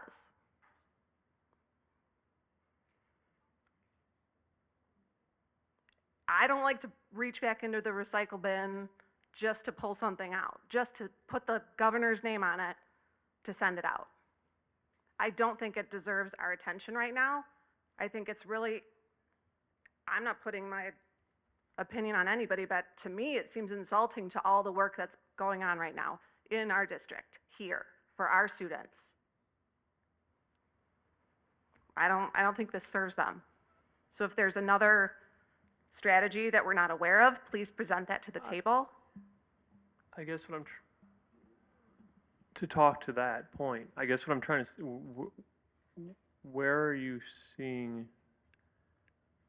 I think this is naturally a next step, as we talked about from the original resolution, as far as advocating.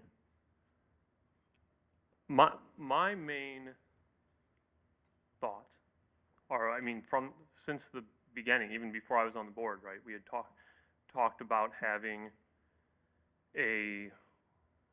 something at the state level, a multidisciplinary team that can facilitate, come alongside any kind of these tragedies and help those districts move forward, doing a full after action. And when I guess I'm not saying that the district isn't continuing to do, I mean, many things. And I think we're showing here that we very much appreciate some of the mental health resources support that the legislation is passing, right? I mean, we're increasing 31AA. I think they are, rather, not us. So I think we're recognizing that and still advocating for Michigan students in general. So I don't know how, I'm trying to understand how you're taking it the way you're taking it, I guess. I don't quite understand how you read through this and take it that way, I guess. That's what. I don't know.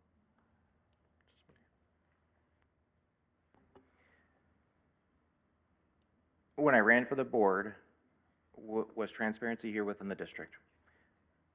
Looking at our policies, constantly, we ask our students to learn from the past, and I think, you know, that there's been a lot of work done since just even the three of us that have been here the longest, right now, currently on the board, that we've moved towards looking at policies, refining policies, the OP that we're going to look at later on today, from what it was to even when we approved it before, and the further changes that we're probably going to see tonight.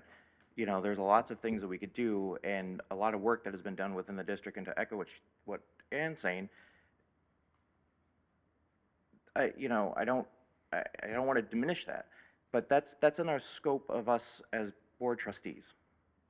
All right, and that's what we continue to do and drive, and I'd much rather continue on that focus for our district, for our students, for our staff, and have that be an example, and of, you know, what we have learned and moved and done, and that way. But I don't, with this letter, I don't, you know, I feel like it's going to distract from what we're doing, and now people within our district are going to be taken away from the jobs that we want them to do and the focus we need to do, away from our kids and our staff, and go this way. It doesn't seem appropriate for our board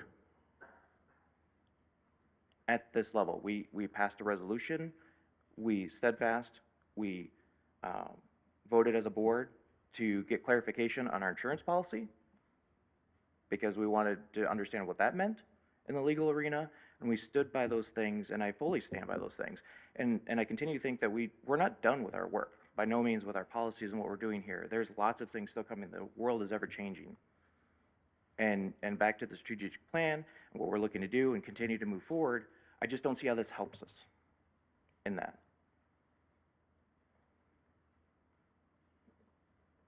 And the recycling of the document and where it originally came from, I guess when it was on the board agenda last time, I was looking, I was like, here's something that's not relevant anymore. It was just kind of piecemealed together, and it looked horrible. And I was like, I don't want to put my name by that. It looks like crap. And looking at this now, I mean, there's a couple things, a couple paragraphs that kind of talk to each other, but I don't, again, regardless if it goes out or not, this shouldn't stop us, or we shouldn't be held up like this to be able to continue to do the work that we've been doing and will continue to do until we're done serving and focusing on the kids and the district and just that stuff in the areas that we're responsible for. I just think that to take this time on this, that to not have anyone be able to articulate why we would publish something that doesn't address a direct and current need for today's purposes, 2025, and I just have to repeat, it feels very shallow. It doesn't speak to what we are currently focusing on as a district. Okay, so I have two thoughts. 100% respect all of the opinions, and we're entitled to those. Part of this letter talks about advocating. We as Oxford have and are continuing to advocate for all of the aspects that our students are going through on a daily basis. In my opinion, is we can't stop advocating for safety from across the state and for situations that we went through. And getting a chance to potentially meet with the governor and others, even if she punts and says, go meet with this team, for groups, for a voice, for change, for learning what we went through, having that opportunity to do that and having a conversation is where things start. So the continuation of advocating, all of our legislative powers in the state of Michigan to continue to support the resolution that we as a board passed to get past this doesn't change what we're doing today, tomorrow, yesterday, the strategic plan, visiting the schools. There's a lot of work that we do, and this doesn't necessarily add or diminish what we're doing today for all of our staff, most importantly, and our students, most importantly. So it doesn't change anything. It further accentuates the opportunity to get in front of our leadership, to voice the lessons that we've learned to changes that we've made as a district, echo those to someone who can take those and run with them at a greater scale than we can, while also echoing the support of the very resolution that this board approved. And it's been a long time coming. Do we like this letter being requested to either one, by all means, respond with some ideas on making it better, or two, punt it down the street, which has kind of been the mentality that we've seen thus far. So I'm with all of the options. All the opinions matter on this board as a professional and as a human. If there's recommendations that we need to make, then let's make those recommendations to have an audience with the governor to speak on Oxford's behalf to make change, as well as get the ball down the road from other legislators on the current investigation. So people have gone to Lansing and have spoken before the resolution, and since then have gone multiple times to get in front of legislators, and they haven't changed what their agenda is and what they're doing, right? Unfortunately, sometimes it feels like this isn't a topic that they want to address. We put together the resolution, but I think really we need to focus back to what we can control here, and I see this as I'm reading through it again. I mean, it feels like a cheap check mark so we can clap each other on the back and say, yeah, good job, we sent a letter, we did a really good job and stuff. And I don't like that. It shouldn't just be that. I think, the governor's had opportunities or has the ability to, if she's wanted to meet with us, and I'm not going to begin to understand what her schedule is, but they haven't made a priority for us. We did a resolution to reaffirm what we believe in here as a district. And I guess my question is like, so we do this, we send this letter, and we get nothing. Then what? We send another one, and another one, and we keep on spending time on it? Or do we get back to the work that we're doing here within our district, within our confines of what we're elected to do, and focus on that, and then take the time to go up to Lansing or, other things? Like, I feel like this is gonna go out, and in one ear, out the other, or not even make it there, right? And it doesn't align to, I want to echo on what James has said, that even if the decision was agreed upon to send a letter, whether it be this particular one, that it still at this time comes out of left field. There's no momentum, there's minimal relevance at this time, there's no political strategy behind it, no strategic timing, or anyone articulating why any pulse for effect now. No one's been able to articulate that. So that's why I'm like, why this letter?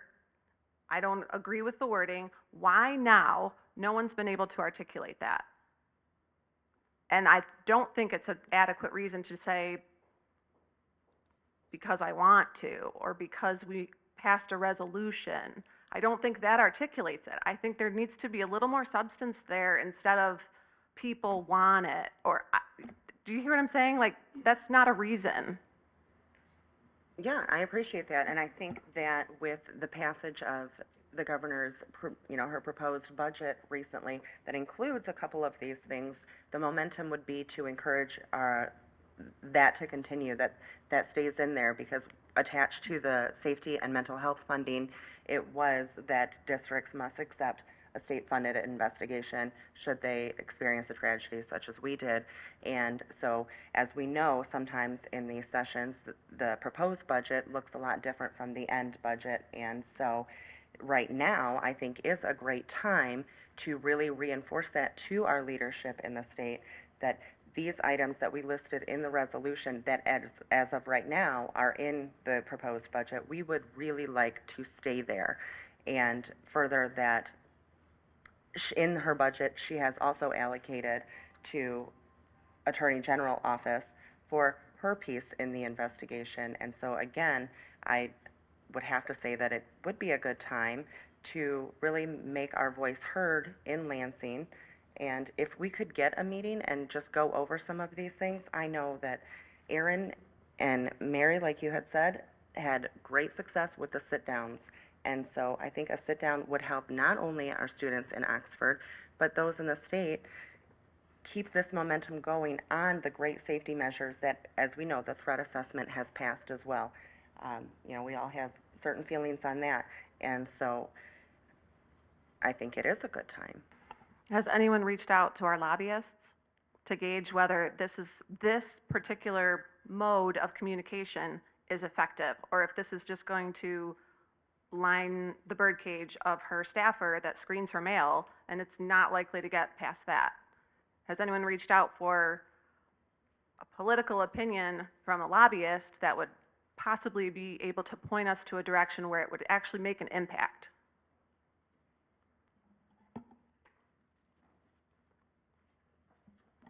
No, I have not.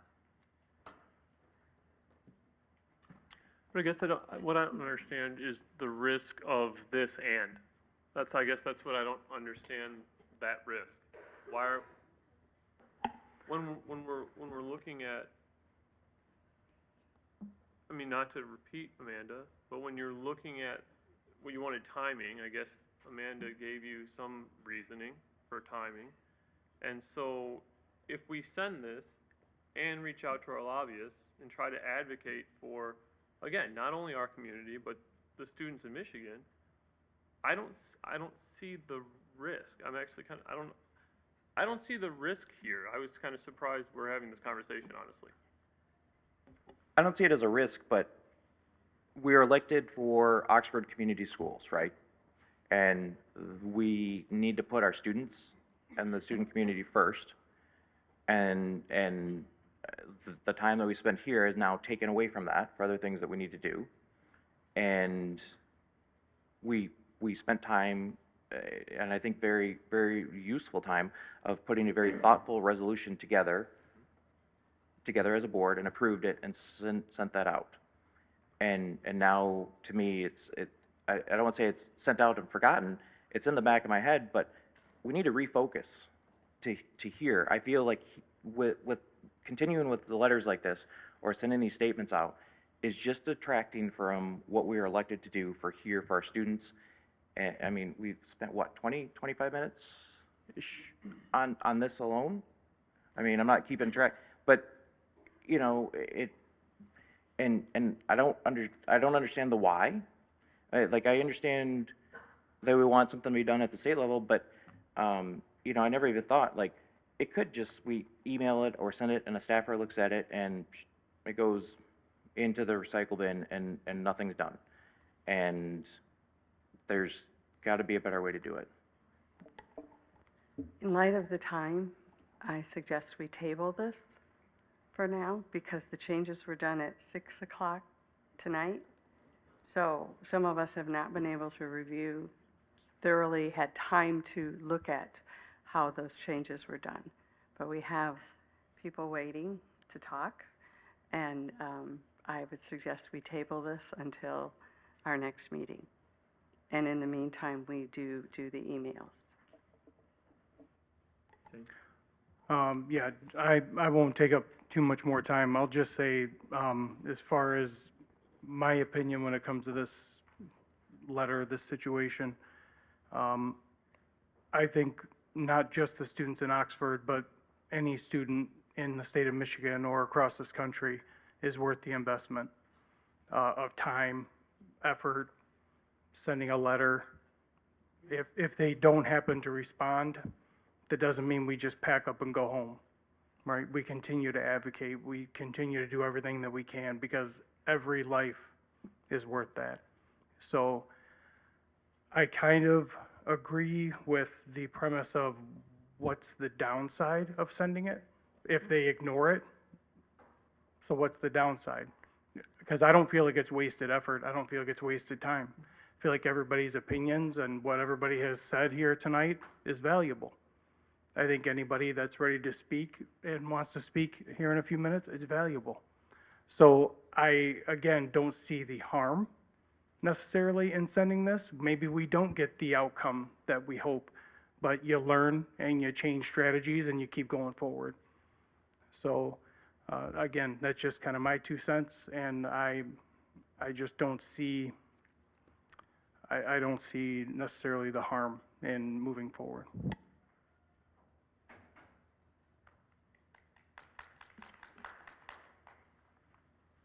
Okay.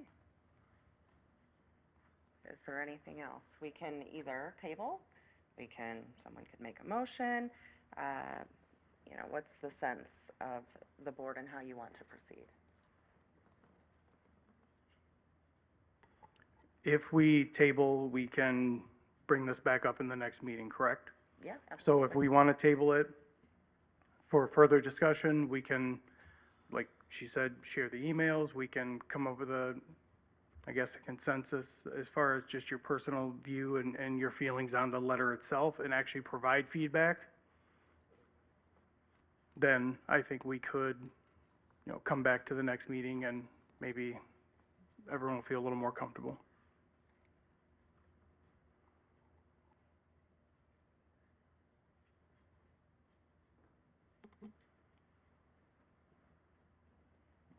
Anybody else?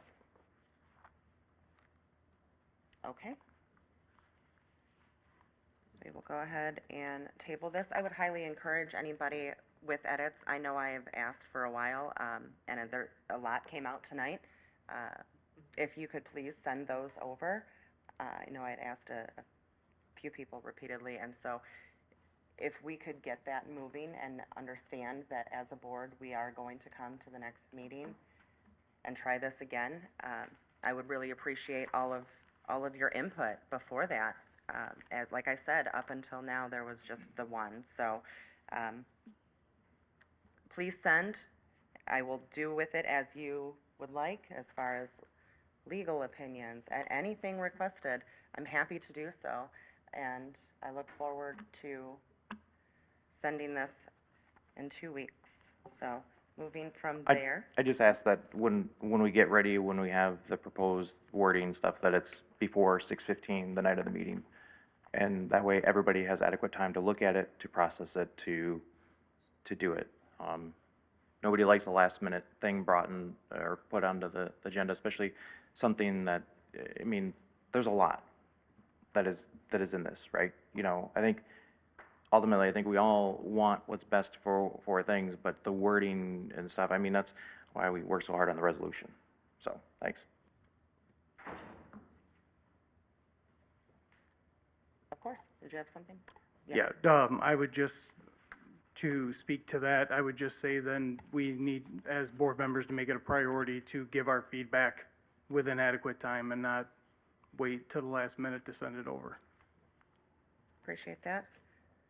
Okay, are we good to move forward? Yep, okay. All right, committee updates. I gave you the policy one as we discussed that. That's pretty much the gist of our policy meetings so far. We have a lot stuck in limbo, just waiting for legal opinions on them. There really isn't much else to discuss regarding that, but I think we've had both finance and governance meet, so who would like to speak to those? James? Yeah, so being the chair of the governance committee, we had our first meeting with the new members, keep me honest, last Friday, right? We've already set up our next meeting for March to continue the work on there. A couple things that we handled or that we went through in the governance thing was reviewing the purpose of the governance committee. If you've seen in the Monday memo, there was a survey that was put out. Am I right on that? Making sure that I speak intelligently on that. Survey put out of like governance committee and some questions of, is this part of the governance committee or is this not, or falls within the realm of that operation of there. Moving forward, as we have a more regular cadence in our meetings, we'll definitely be working on the Board of Education operational manual. You guys had a great start to it. You guys did a big undertaking with that and got that out, but there's some tweaking to do in there, some of which being adding policies that are referenced inside there, so if anybody was to look at it, it'd be quickly referenced for that. We also talked about, and this is kind of food for thought for everybody on the board, a little bit change on the structure of our upcoming board meetings. Dr. Milligan discussed a little bit on the site visit or the school visit when they're doing the presentation of a shorter meeting. Some districts do that have 2 meetings a month, they'll do one as a working session. So they'll do that where they have a bunch of presentations, they'll have like the field trip first readings, the policy first reading stuff, and then they'll have a meeting of the whole or the a larger board meeting where they're taking action on things. That seems like it might be a good way to move as we have the 2 meetings. That shortened one, we take that extra time at the beginning of it to meet the building, be able to talk to the parents, the PTO at the building and stuff, people that are invited there, and that'd be, I don't want to call it a shorter, but nothing urgent or pressing on that, right? School presentations, maybe student awards, stuff like that, and then the larger meeting, more pressing things. Now, in a perfect world, that's great. That's not always going to be the case, but some things that we're kind of throwing out there of changing things around, especially getting around more to the different buildings within the district with the school presentations. We talked about upcoming learning opportunities for board members.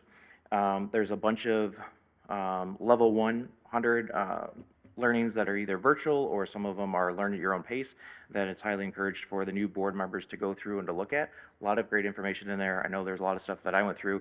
Amanda, I know when we were going through it, like a lot of things that we learned that, was kind of eye-opening. And then once you get done with your level 1 certification there, you can move to the 200 level ones that are more detailed. And on that same note, looking to have both Sarah Beth and Shane, you guys signed up for the MASB Superintendent Evaluation Training, because that will be coming up towards the end of the year. That's something that you guys will need to go through. The rest of us have gone through that and understand the evaluation tool and how that looks. The other thing that we discussed, I'm just trying to think, am I forgetting anything? The superintendent evaluation that Shane and. Yep, just said that. Yep, that's it. Okay. All right. Anything else that I forget? I think that covered everything.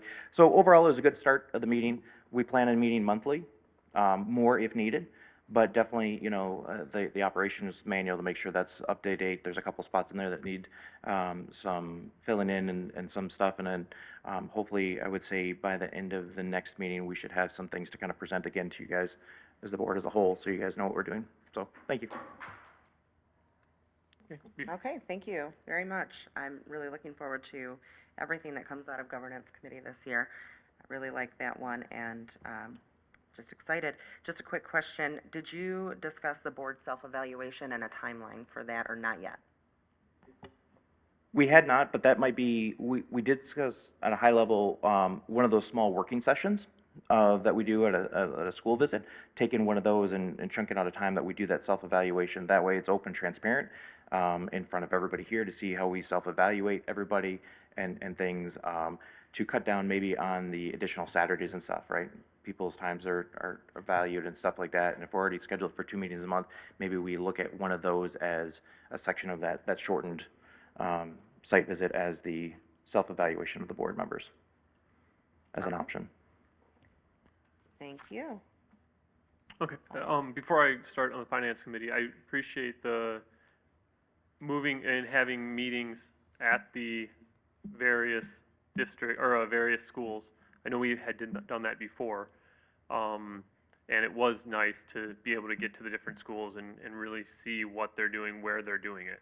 I would encourage, we need to make sure we broadcast that very well, because it's a lot easier when the board meeting's always at the same place for the community to be there, right? And so I remember before, when I was a community member, trying to figure out where the board meeting was tonight, and that. So just make sure that we coordinate that, or maybe it's every other. Is that what we're kind of thinking? Maybe? Yeah, so like sorry, not to. No, not to. Be loud in the mic.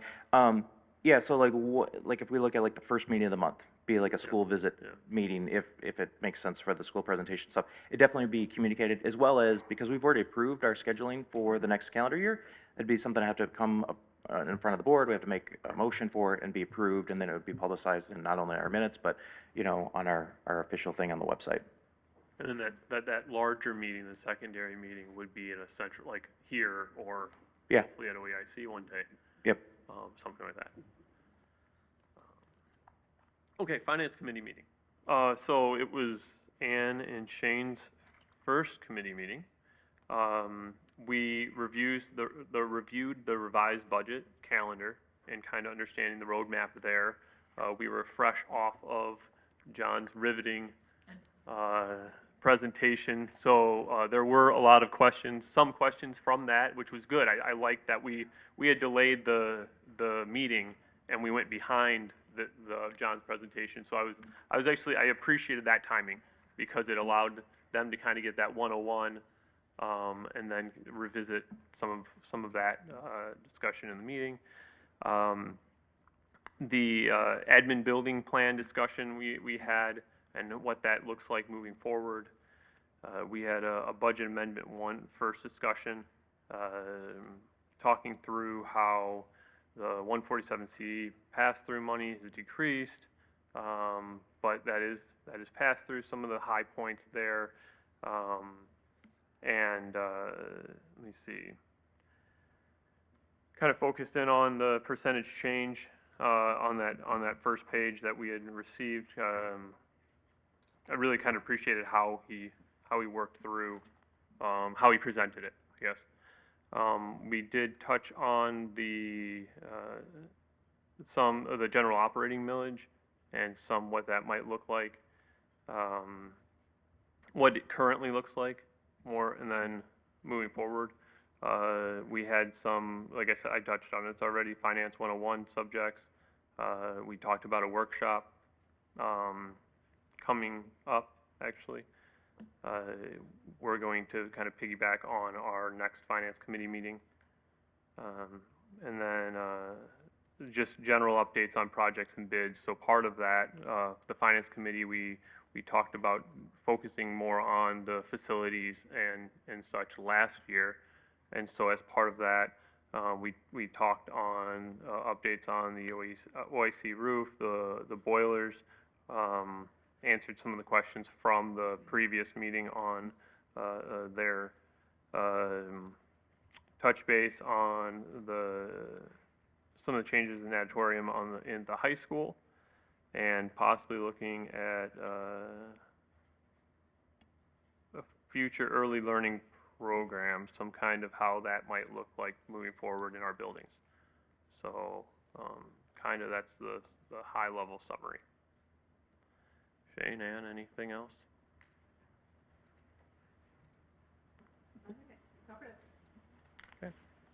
Okay, thank you. Well, sounds like 3 productive committee meetings, so thank you, everybody.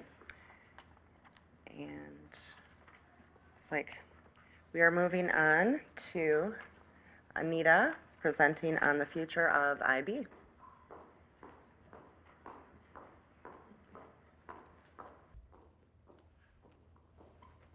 Thank you. All right, so yesterday the community received a communication that Oxford Community Schools will no longer be seeking reauthorization for the PYP and the MYP program. So that's the primary years program and the middle years program moving forward next school year. We are going to be maintaining the DP, the diploma program that services our 11th and 12th grade students. And in fact, they actually have a reauthorization visit next month, and we prep for that with our evaluator who's coming from Kansas City on March 12th. There's actually 2 of them, but we met with one of them. So as there are new members on the board, and I think sometimes it isn't widely understood exactly what IB is, I felt to kind of know what we're moving away from, we should know like what it was. IB essentially is the how to the what we do. So IB provides a framework, and the what is the standards of the board approved curriculum that we put into the framework. So, for example, and I'll use an elementary example, we have literacy curriculum, math curriculum, science curriculum, social studies curriculum that you have approved as a board, that we take that curriculum and we fit into the framework. So it kind of tells us, this is how you should do it. And so IB offers 4 programs: the primary years program, which is DK through 5, the middle years program, which services 6th through 10th graders, the diploma program, which is for 11th and 12th graders who elect to be in that program, And then there's a career-related program that we actually have not historically had in our district, but it is there as an offering from IB. IB tends to look at three major pillars, so the learner, the student, the learning and teaching, so our practices in teaching and learning, and then the learning community. And some parts of the framework that we plan through include transdisciplinary themes. So you maybe heard your students say, like, we're in the theme or unit of like who we are at elementary, as an example. Key concepts, lines of inquiry. IB has provided us with a common language, a framework for the learner profile, and the approaches to learning, so self-management skills, communication skills, and so on. At the MYP, it's really probably the hardest to implement. There are additional standards of practice, especially around assessment and criterion. And so again, IB is more the framework for how we do something, not necessarily what we're doing. We're really driven by our standards and our separate curriculums for that. So the rationale to the decision, and I will tell you that it probably was one of the hardest professional decisions I've made in my 26-year career. And I shouldn't say I made it, it was a collective decision that was probably in the works since I started here. I think each year it has come up that, are we still doing this? Does this still serve our needs? And every year we kind of like, yes, let's keep going, let's keep going. And I would say in the last 2 years, it's become a little more difficult between the pandemic and the experience of the high school, the tragedy of the high school. And so regaining that momentum and getting back into it has been a little bit more challenging. But it was implemented 15 years ago, so long before I was in the district. I was still previously in a different district. And when it was implemented, IB really brought a sense of enhanced instructional practices and standards that weren't really available to us at that time 15 years ago. Since then, and over time, our national standards and frameworks have greatly improved, and they have themselves have brought the same rigor and standards that IB once brought multiple years ago.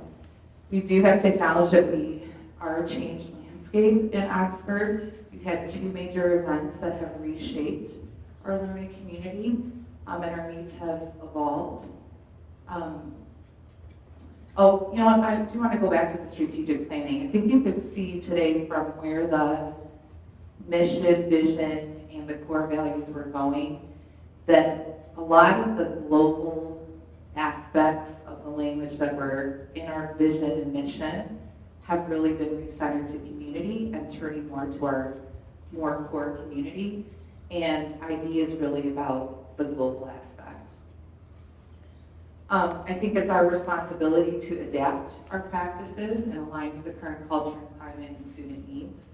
I think that we have had great internalization of practices across our system, but we've also continued to have some resistance and compliance practices that we've been working through. IB really works well in a private setting. We continue to have challenges with implementing the IB framework in a public education. And so we believe in the philosophy, we believe in its practices, but we feel that it's still challenging and we continue to be met with constraints. And I want to give you a couple of constraints that are an example. So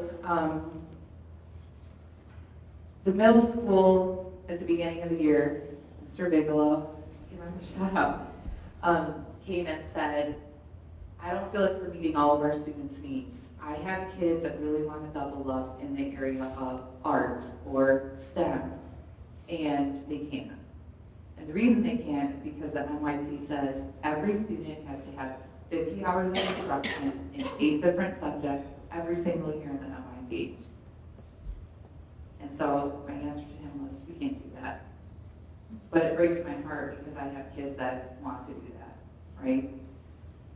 And so it came back up again, and I said, it came back again a few weeks ago, and I was like, all right, let's just do a book, please don't advertise it. You can't put it on paper, we'll lose our reauthorization.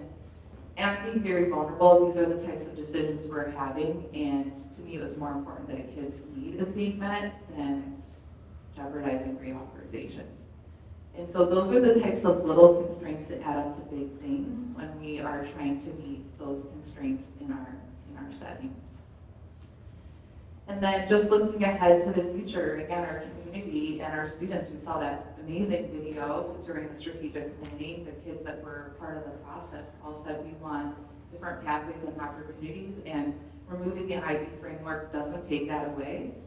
In fact, maintaining DP maintains that ability for us to offer our students a pathway should they choose to go in that direction.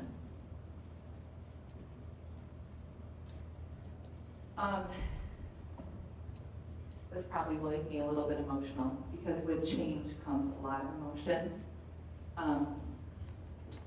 A lot of people in this organization poured their hearts and souls into the IB framework, including our IB coordinators, our administrators, all of our teachers, into working so hard to make our curriculum fit into units and using the format that IB wants you to use and housing it in a certain way. They, for the most part, have really internalized these practices and really believe in them. I don't really think they need the franchise to say that's still a part of who they are. And so I do want to acknowledge that we are where we are now because of all of their hard work that started way before me. And since the announcement, we have had various emotions. We've had people that are devastated. People who are like, we've done so much work, how could we do this? But then some of the same people who said that to me yesterday came back around and said, okay, I'm over it, I'm excited now. So I'm letting people just kind of have their emotions, they're entitled to them. And then I've also had people say, I'm really excited about what's next, this is long overdue. So lots of different emotions within our organization, and it's important to allow everybody the space to feel what they want to feel because I need them all on board for the next piece. The other thing I do want to say, and this is not a criticism, I think sometimes leaders see an opportunity and make a decision, but 15 years ago, the superintendent at the time actually just said to the district, this is what you're going to do. And part of the challenge that 15 years later that we're still facing today is that we are in some areas still in compliance mode because of that. People were done to rather than brought along. And so our approach moving forward has to be that everyone has a voice in the next framework that we move to. Because the more people that internalize it and have a say and are engaged with it, the better we are for our kids. So what this means in the immediate future is that we're going to preserve as much as we can for as long as we can. Some of our schools are still authorized for the next couple of years. And so we don't want to mess with a good thing. We want to go slow in order to go fast. And so teachers have reached out and said, can we still keep our units? 100% you can keep your units. But now maybe you might have a little more flexibility where you wanted it, right? Another example is at the elementary level, elementary teachers were prohibited from departmentalizing. And so as an elementary teacher, I loved departmentalizing. I loved math, and so I often doubled up with my partner, and she took a different subject. And so they might have that flexibility now, which would reduce their load a little bit. So we want to maintain as much as possible our common language, our routines, and the best practices that we've internalized from IB while operating with fewer constraints. And then we're going to turn our focus forward to the future to develop a cohesive framework together. I think it's important to capture how IB has made us better and what we value about it and want to consider maintaining. This was a very easy list to generate. IB has really brought a sense of agency to our students and our staff, so that idea of voice, choice, and ownership. Students taking action. Common language. We know organizations are stronger organizations and they're all using the same language, so the learner profile, the approaches to learning, the criterion were all aspects of common language. Having an inquiry focus, which again, most of our standards now have gone to more of an inquiry focus. A lot of growth through reflection. One of IB's strengths is they force reflection through, like at the end of the unit, all the teachers sit together, how did that go? stronger written curriculum and planning, and then again, the transdisciplinary themes, helping kids make connections across different subjects. And for 5th grade, the exhibition project at the end of the year is something that has really made us better, and I think a lot of our staff would want to keep. And so I put here, like, what would you add to the list? And the reason that question is there is because this question needs to be asked of all of our staff too. They might say, yeah, this sounds really good, and you also forgot this, this, and this. Or actually, we don't value that as much as you did, so I might take something off. The good news is these are not limited to IB. Inquiry is not owned by IB. Reflection isn't owned by IB. And so these are just strong practices regardless of the framework or program, and we can preserve them and do what we value most and move that forward without the constraints. So of course, with a big decision, there are always implications and considerations. So we have IB coaches and coordinators. There are 3 at the elementary level and 3 at the high school, MIP and DP level. And so those coaches will be maintained. The DP coordinator, Julie, will maintain her position as a DP coordinator. And then the MIP coordinators, they're shared time positions. They teach half time and coach the other time. And then our PYP coordinators, they will just move into an instructional coaching position. So their positions will be maintained. I think there's a lot of fears of them losing their jobs. We know strong organizations are supported by instructional coaching, so they'll move into a bigger instructional coaching model. Staffing right now, course offerings, all of that's going to stay the same. So again, we want to move slow to go fast. There will be no changes to what our kids are being offered for next school year, and maybe not even the following year. So we'll just take it real slow and see where we land. But for as much as possible, we want to keep business as usual.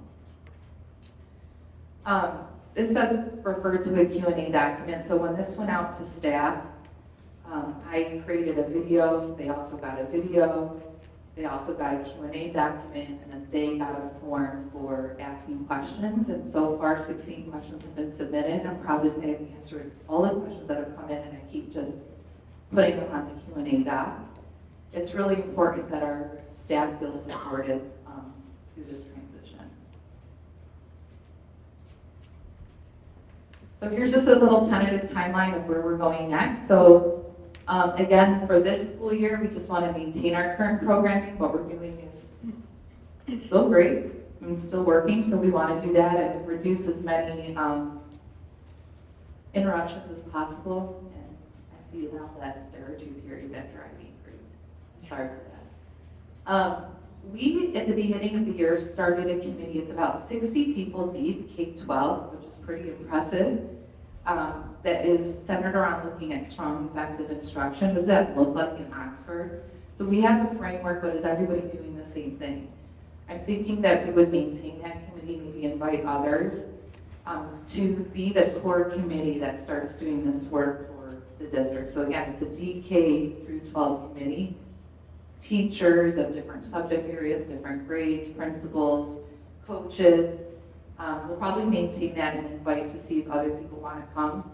And we will start defining what strong instruction looks like, what do we want for our kids, what do we want to preserve from IB, and then start researching future frameworks together. And so really have their voice in what's resonating with them and where we can take teaching and learning forward.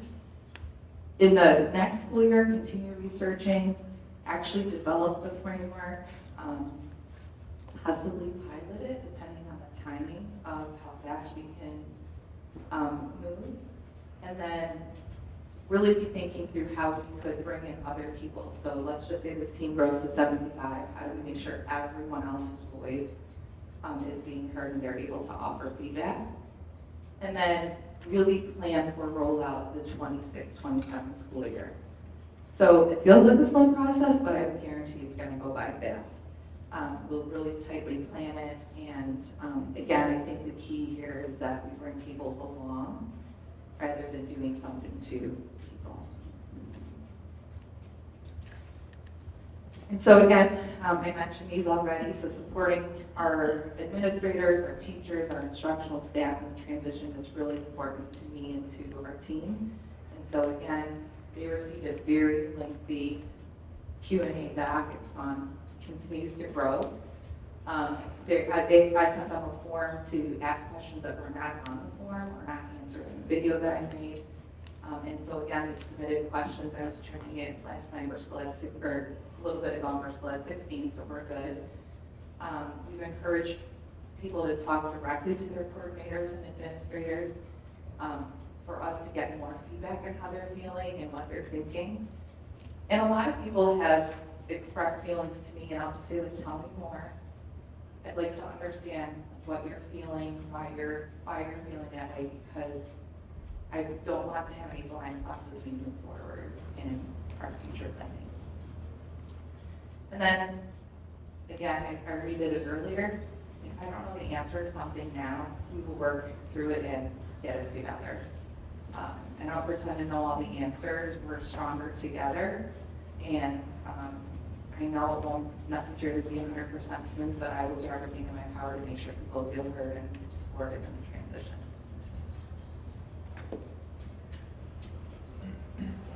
Thank you.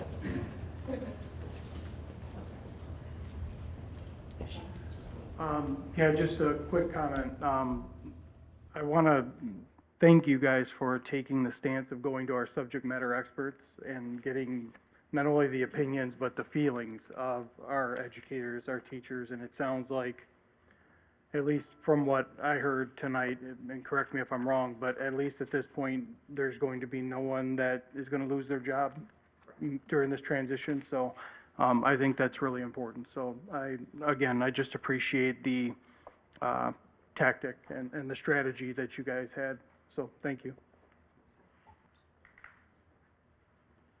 Any other questions, comments? James?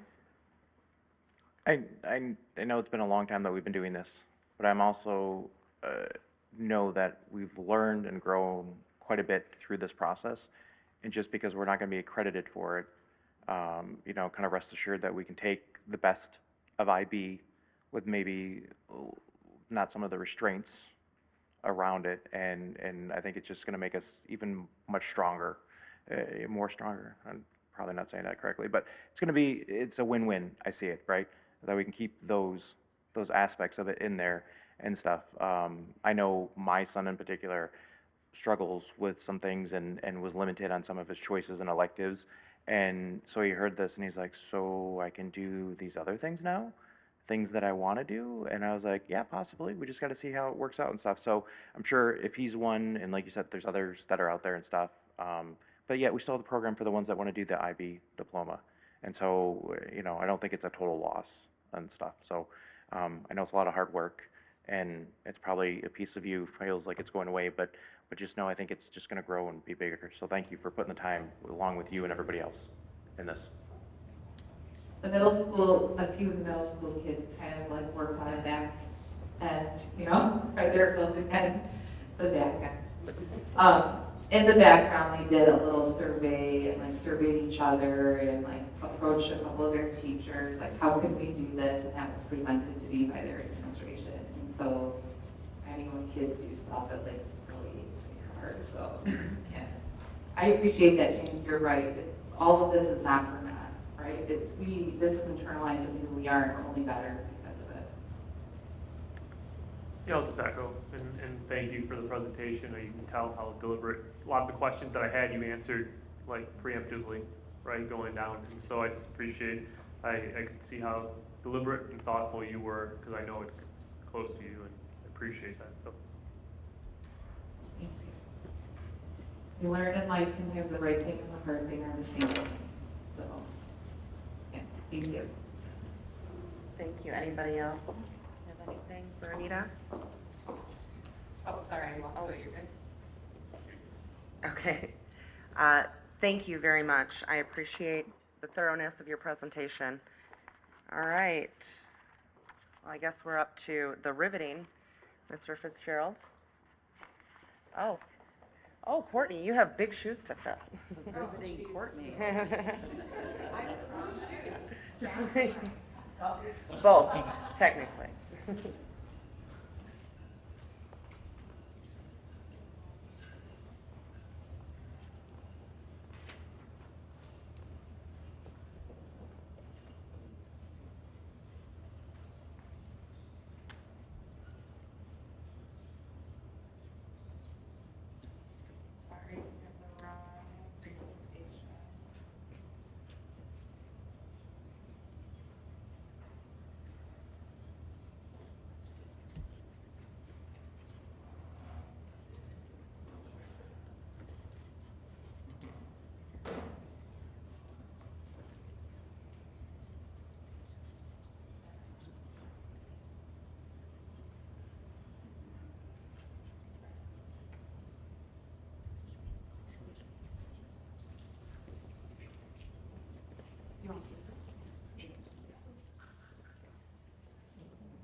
Sorry about that.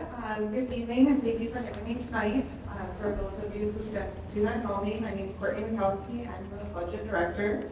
I'm here to present the first amended budget for the fiscal 24-25 school year. In your board packet, you have some summary sheets that are that look like this. You have 4 of them in total. They're for each of the 4 funds that we're presenting a change for. The funds are going to be general fund, community service, which is our child care fund, food service, and then our capital projects.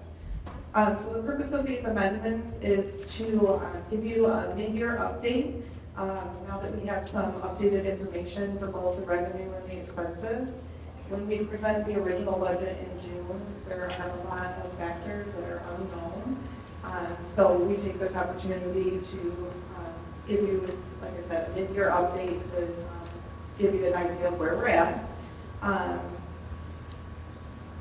On this document, you'll see that the first column is the adopted budget. That's what we proposed in June and you adopted at that time for our original budget.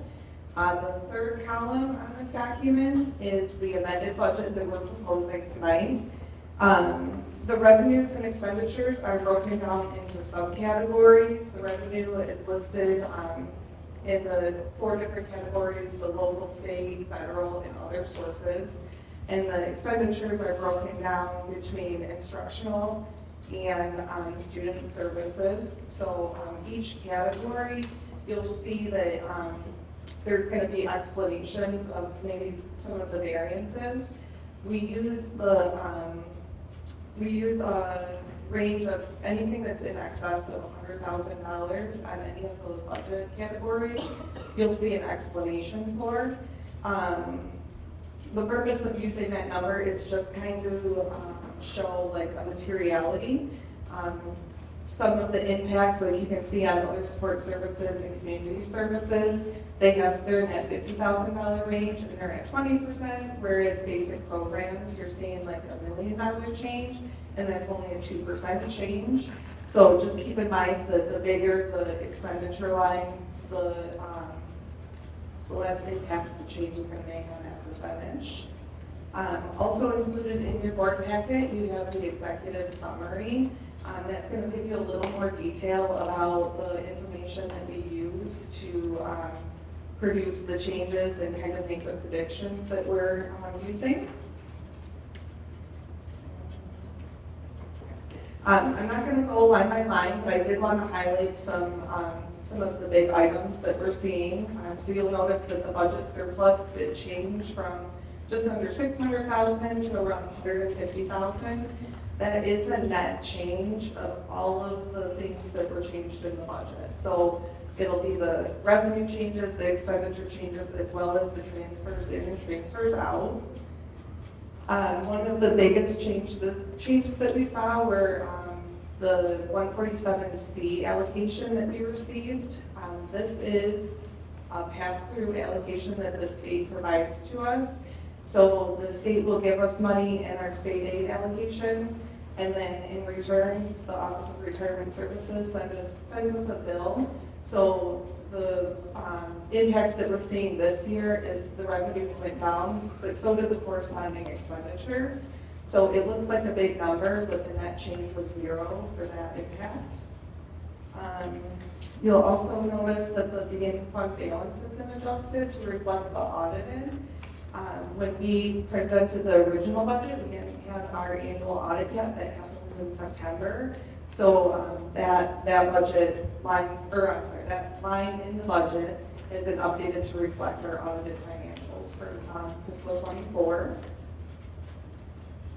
And then again, the explanations that we're providing are for those changes that are over $100,000.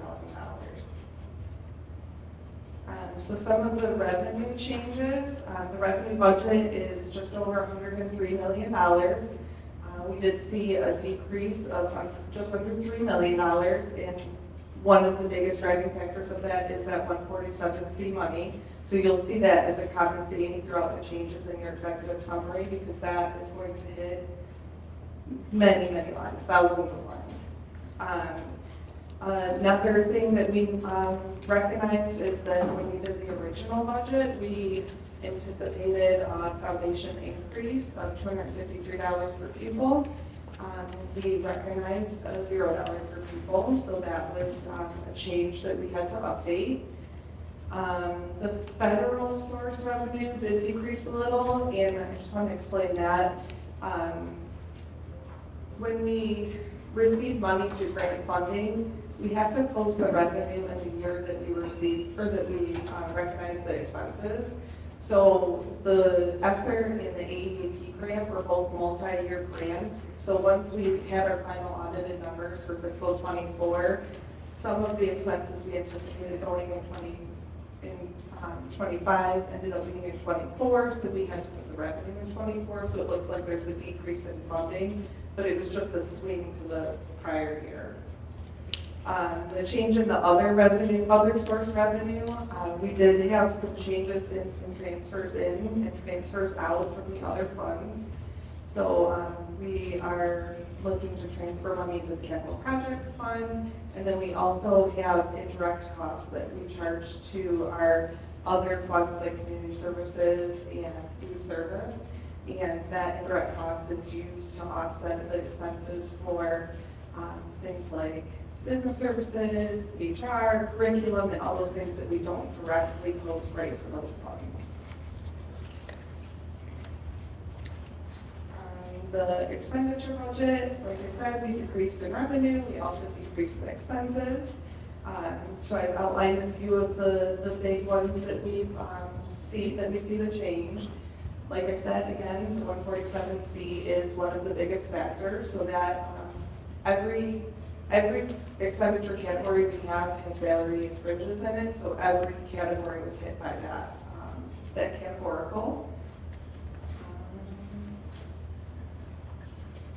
Like I said, the other support services and the community services, you're seeing that those numbers, the net impact, or the net change is a small number, but it's a big impact to those percentages just because the amount in that line is so much smaller. So I know that was a question that came through from the board. Did that explanation provide what you're looking for? Yeah. Okay.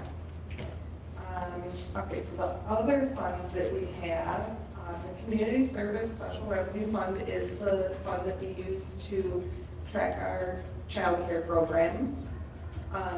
This program received a substantial increase in funding this year as part of the Free Preschool for All initiative coming from the state. So Ann Robb, our Director of Child Care, was able to open 3 new classrooms and expand 3 classrooms. So while she received additional revenue, she also was experiencing additional expenses for those. She did have some one-time expenses to get those programs started. So there were things that needed to be purchased, such as furniture and teaching supplies and curriculum for the programs. So those expenditures were increased as well as their salary and fringes to be able to staff the building or staff the classrooms. The Food Service Special Revenue Fund, that also had change in the expenditures. That is reflecting the kitchen, that you haven't officially approved that yet, but we did put it into the budget because we're anticipating that that cost is going to be more accurate than what we had in the original budget. A few things that came up in the finance committee meeting that I want to talk about there. The food service fund has an excessive fund balance. And part of the reason why that fund balance is so large is because the free meal program generated more revenue than what we would normally recognize if we were charging our families. So that meant that Patty was able to put more money into the fund balance.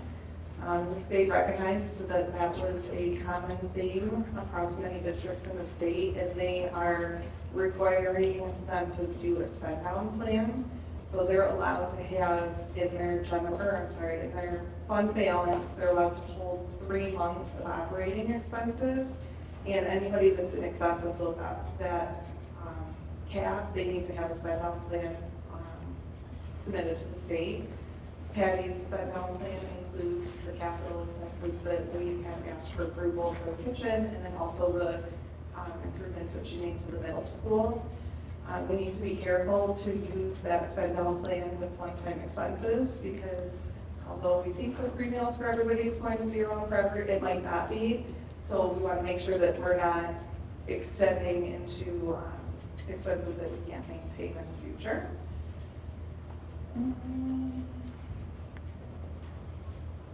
And then the capital projects fund, there was an increase in the revenue based off of what we had originally budgeted. That is, Mr. Fitzgerald worked with SETSEG to get insurance settlement. So that was the revenue that we recognized from the insurance settlement that we received from SETSEG. So that is included in the amendment. And then also, again, like the kitchen renovation that has not been approved, I believe it's on the agenda to be approved tonight.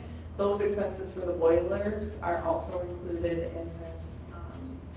in this amendment because of the anticipation that those are going to be recognized this year. That is all I have. Is there any questions? I just want to say, John, was I under my 10 minutes? I was timing me to make sure that I was faster than he was last week at the last meeting on his Finance 101. Excellent job. Thank you very much. Does anybody have questions or comments for Courtney? I just want to say that I really, really appreciate the level of detail that you guys provide us and the executive summary. It makes it so much easier to digest and understand. So really appreciate that. Great work. Thank you. All right. Good. Yeah, all right. Yeah. And John, are you talking about the, thank you.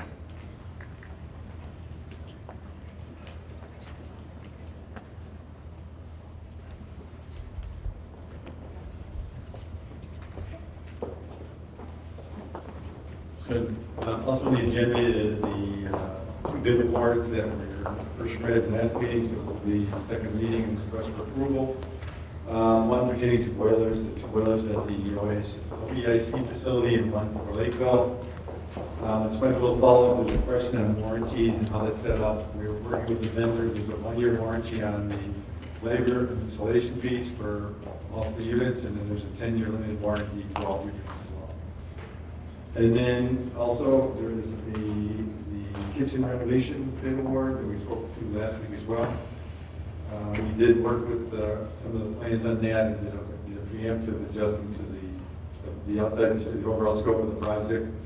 So in terms of, we're still asking for the same authorization level, but we think we're going to get it down by another 71,000 based on some equipment changes and alterations along those lines. We can, if you like, amend the dollar amount, but or just authorize the coming number. Any questions? Any additional questions for John? Anyone who's comfortable with motion, Shane? Or did you have a question? I had a question that was regarding the middle school. If we had an update on the continual rental of the machinery and. Yes, we had, the insurance firm's been out, they did the review, they authorized it as an acceptable or approved insurance event. So now we're in the process of identifying the plan for repair, putting a budget to that, feeding it back to the insurance people, and also moving forward with it. We're going to treat it under the appropriate emergency provisions in terms of purchasing. The other point of the underlying cause that has been brought forward is that in the main, if you picture, there's a huge main power transformer out on Lakeville Road, comes back behind Lakeville Elementary, feeds all the way back through. 3/4 of the way it's in a casing, appropriate casing. The last quarter of the way into the building is what's referred to as old school burial. It's just a cable, there's a break in there. It also, the tree has grown up right over the top of it. So part of the fix is going to be extending the casing all the way through there, repairing the breaks, extending the casing. We're looking at conceptual approaches to how to get a new transformer plant probably next to the site, because it's the actual existing equipment so out of date, that kind of thing. So it's going to be a new formation of a plan to do it. We're still hoping to get it done in 6 weeks, 2 months. We're also looking at measuring the actual kilowatt amplitudes we're using on the generator. We may be swapping that down to smaller units to start cutting back on that weekly cost. There's also a very dynamic fuel usage, so that cost also would come down. So it's moving forward. Just an unfortunate timing of everything, but it'll get fixed, and we'll probably have a new model. I'll probably be talking to you in 2 months saying that it's all going, hopefully I'm talking less than 2 months. It's all back to normal. It's still waiting on the state to sign off on stuff, but we'll be, under the emergency provisions, done. Sorry, just one follow-up to that is, you said the insurance company said it's an insurable event. Yes. So therefore, the money that we've spent thus far, will we be able to recoup that? We'll recoup some. I'm not sure. I've got to get the details of it. It's an insurable event, but to what exact coverage, I don't know if it's going to be dollar for dollar. There's a deductible involved. And then, so we're going to, the ideal is to get the vast majority of the funding back. So. All right, thank you. As soon as we get that, as soon as I get that clarified, what they will not cover, just I'll have to. Thank you. Anybody else? Thank you. All right, thank you. John, would anybody like to make a motion? I can do that. Move Mike to Whitney? approve the bid awards as presented. Support. Shane, thank you. Any discussion? All those in favor? Aye. Any opposed? Sarah Beth, nay? Thank you. All right, motion carries. Moving into Allison, school choice. So we're just here to vote based on the document that I presented at the last meeting. Any additional questions for Allison? I didn't see any this week. Okay. Would anybody like to make a motion? I can. Move to approve the first schools of choice for fall of 2025 as presented. Support. Mike Whitney, thank you. Any discussion? All those in favor? Aye. Any opposed? Motion carries. Thank you, Allison. All right, moving into unscheduled. Thank you.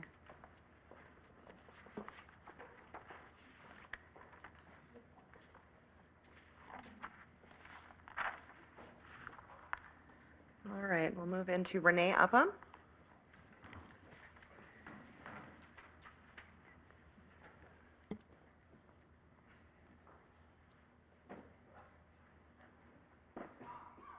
Good evening. Anne, the letter to Governor Whitmer serves no purpose. How dare you? As evidenced tonight, this district will spend hours talking about the correct terminology for mission statements and themes, yet spend 0 hours talking about the worst thing that ever happened in this district. James, I have never seen you stand up more than when you stand up for putting obstacles up for families trying to get accountability. That is about the only time I see you fight for something. Just a reminder, please address. I don't understand it. I don't understand this board. Thank you for those of you that did stand up for the letter. You talked about kids today, students today, what you owe them, okay? You owe my student. You owe the 1,600 that were in the building that day. You owe the 4 families. How convenient to forget them. Your little core values slideshow, Todd mentioned accountability. The students should show accountability. I'm a teacher. I ask that of my students every day. I'm sorry, can't do it. You have to take that out when you're not willing to show it yourselves. It's hypocritical. I haven't been here in a while, and I'm totally reminded tonight why I stopped coming. I don't understand your thinking. Your arguments were dim. I don't respect them. If you have a better idea, where have you been? Where have you been for 3 years? We've been here. We've been waiting. We've been advocating. We've been looking for a solution. Here's a solution, a letter. A letter. Stick it in the mail. There's your solution. You haven't come up with anything better. Send the letter. Outside of Oakland County, the way this district has handled the shooting is a joke, and this is why. My son was home from college this weekend. I told him a little bit about what's going on with the district. I told him I was coming tonight. He's like, Mom, they're not going to listen. He knows, his friends know. You owe them as much as you owe the students here now.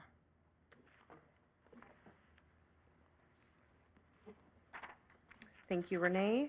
Corey Vanderkay.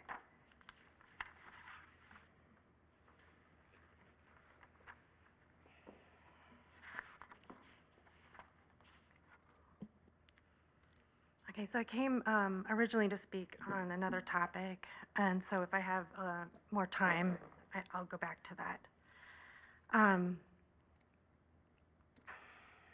I also find it very disgraceful that you would suggest that the victim should not pull focus from the current students.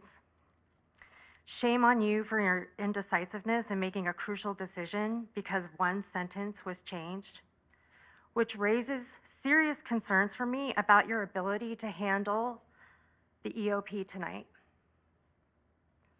You also pointed out that the issue took up 20 minutes of time, and I can't help but wonder why you impeded the issue instead of read the letter or sentence and send it within that 20 minutes. You could have done that. This request to approve a letter to the governor is still very relevant. My kids are going to be here for another 5 years. Well, one of them will be here for another 5 years. So I am very invested in this school, in this community. The request to approve the letter to the governor is still very relevant and must be addressed promptly. We have a moral obligation to advocate for all students who were here on November 30th.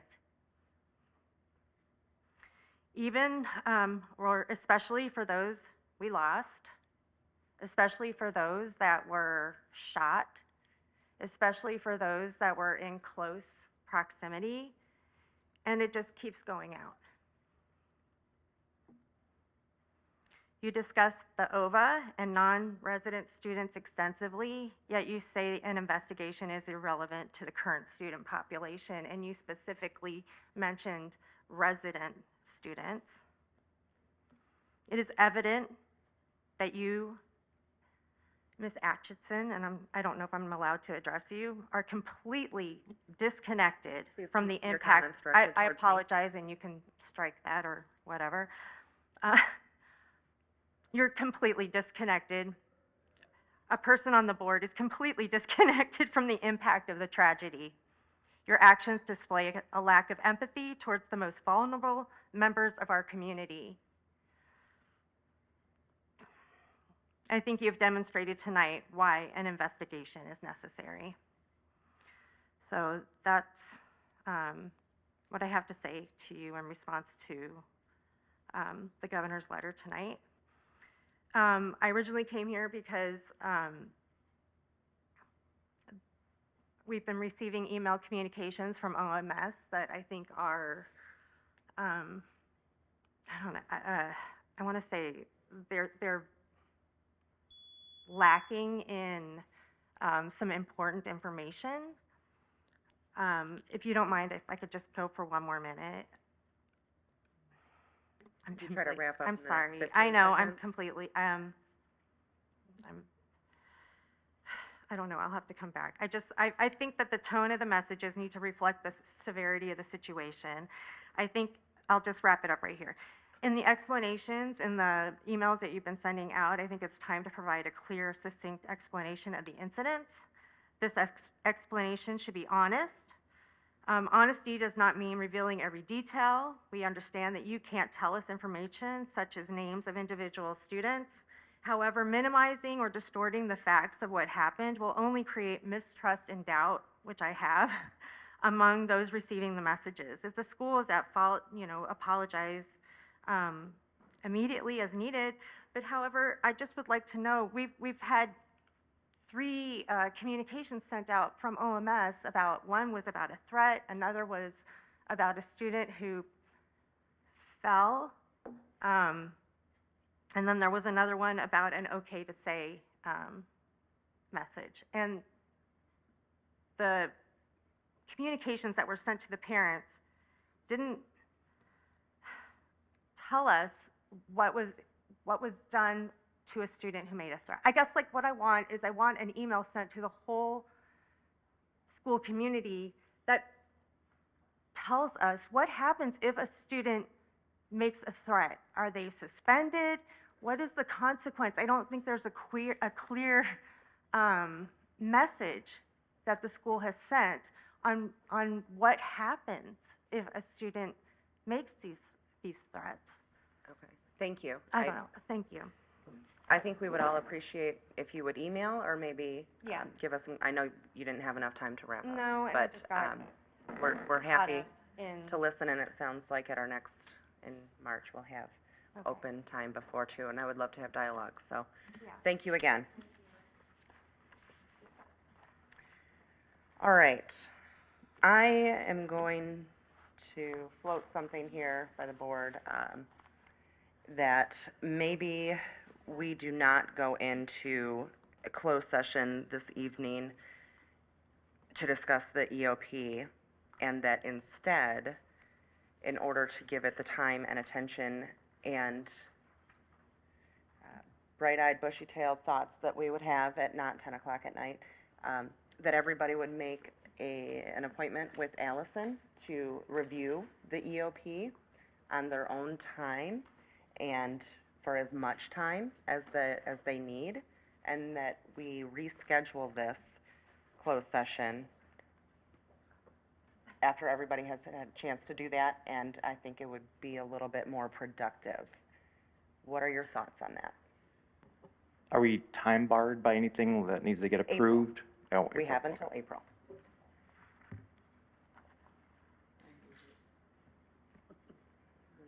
Agree? Okay, so according to Robert's rule, Would be next by next meeting? the intent would be, and there are a few things we'll need to think about, and so we have a few options, because we had discussed a potential closed session at the next meeting for a separate matter. And so depending on our agenda, how we create that, how long that will be, that is another option to add to that closed session. Alternatively, we could call a special meeting and just come here to just go into closed session and do the EOP starting at a more reasonable time. That's another option. And a third option is if our agenda and closed session at the next meeting are still going to lead us well into the night, that we potentially do it on the first March meeting, still giving us enough time to approve by April. Obviously, that I think would be my least desirable option. But what I would really like is everybody to be able to really sit with it, really digest it, ask all the questions that you need, and have a better understanding than we'll probably get, at 10 o'clock at night. Yeah, I mean, I agree. Or maybe able to, knowing Allison's busy schedule as well, maybe able to do some blocks where multiple of us go. Oh, absolutely. I think that would make it easier. So I planned on not taking Monday off as it's our midwinter break, but I was going to be here. So we can easily talk about dates like that, or even like the Monday and Tuesday, I plan on coming to work still. Perfect. So, Thank you for that we can input. certainly coordinate that, but I would Yeah. say, well, obviously, within the next week or so, make sure we're down. Yeah, ideally, I would like everyone, if, So what we can do, Justin, can you work with Allison to get blocks of time to recommend for the board? And then we can send invites, and if you can attend, great. If not, there'll be other options like we've done with various scheduling events. Will that work, Allison? Justin? Okay, thank you. thank you. Okay. So, according to Robert's rules, as long as nobody objects to me proposing that we don't make the motion to go into closed session, we are good to keep moving forward. Are there any objections? Thank you. All right. We'll get that plan more formalized, like I said, and get a handle on that. So thank you, everybody. We have some scheduled activities, as Allison mentioned, the midwinter break, which may not be a break for some people, it sounds like. And any administrative clarification? No? Any final board comments? No? Okay. It is 10:11. This meeting is adjourned. Thank you for coming.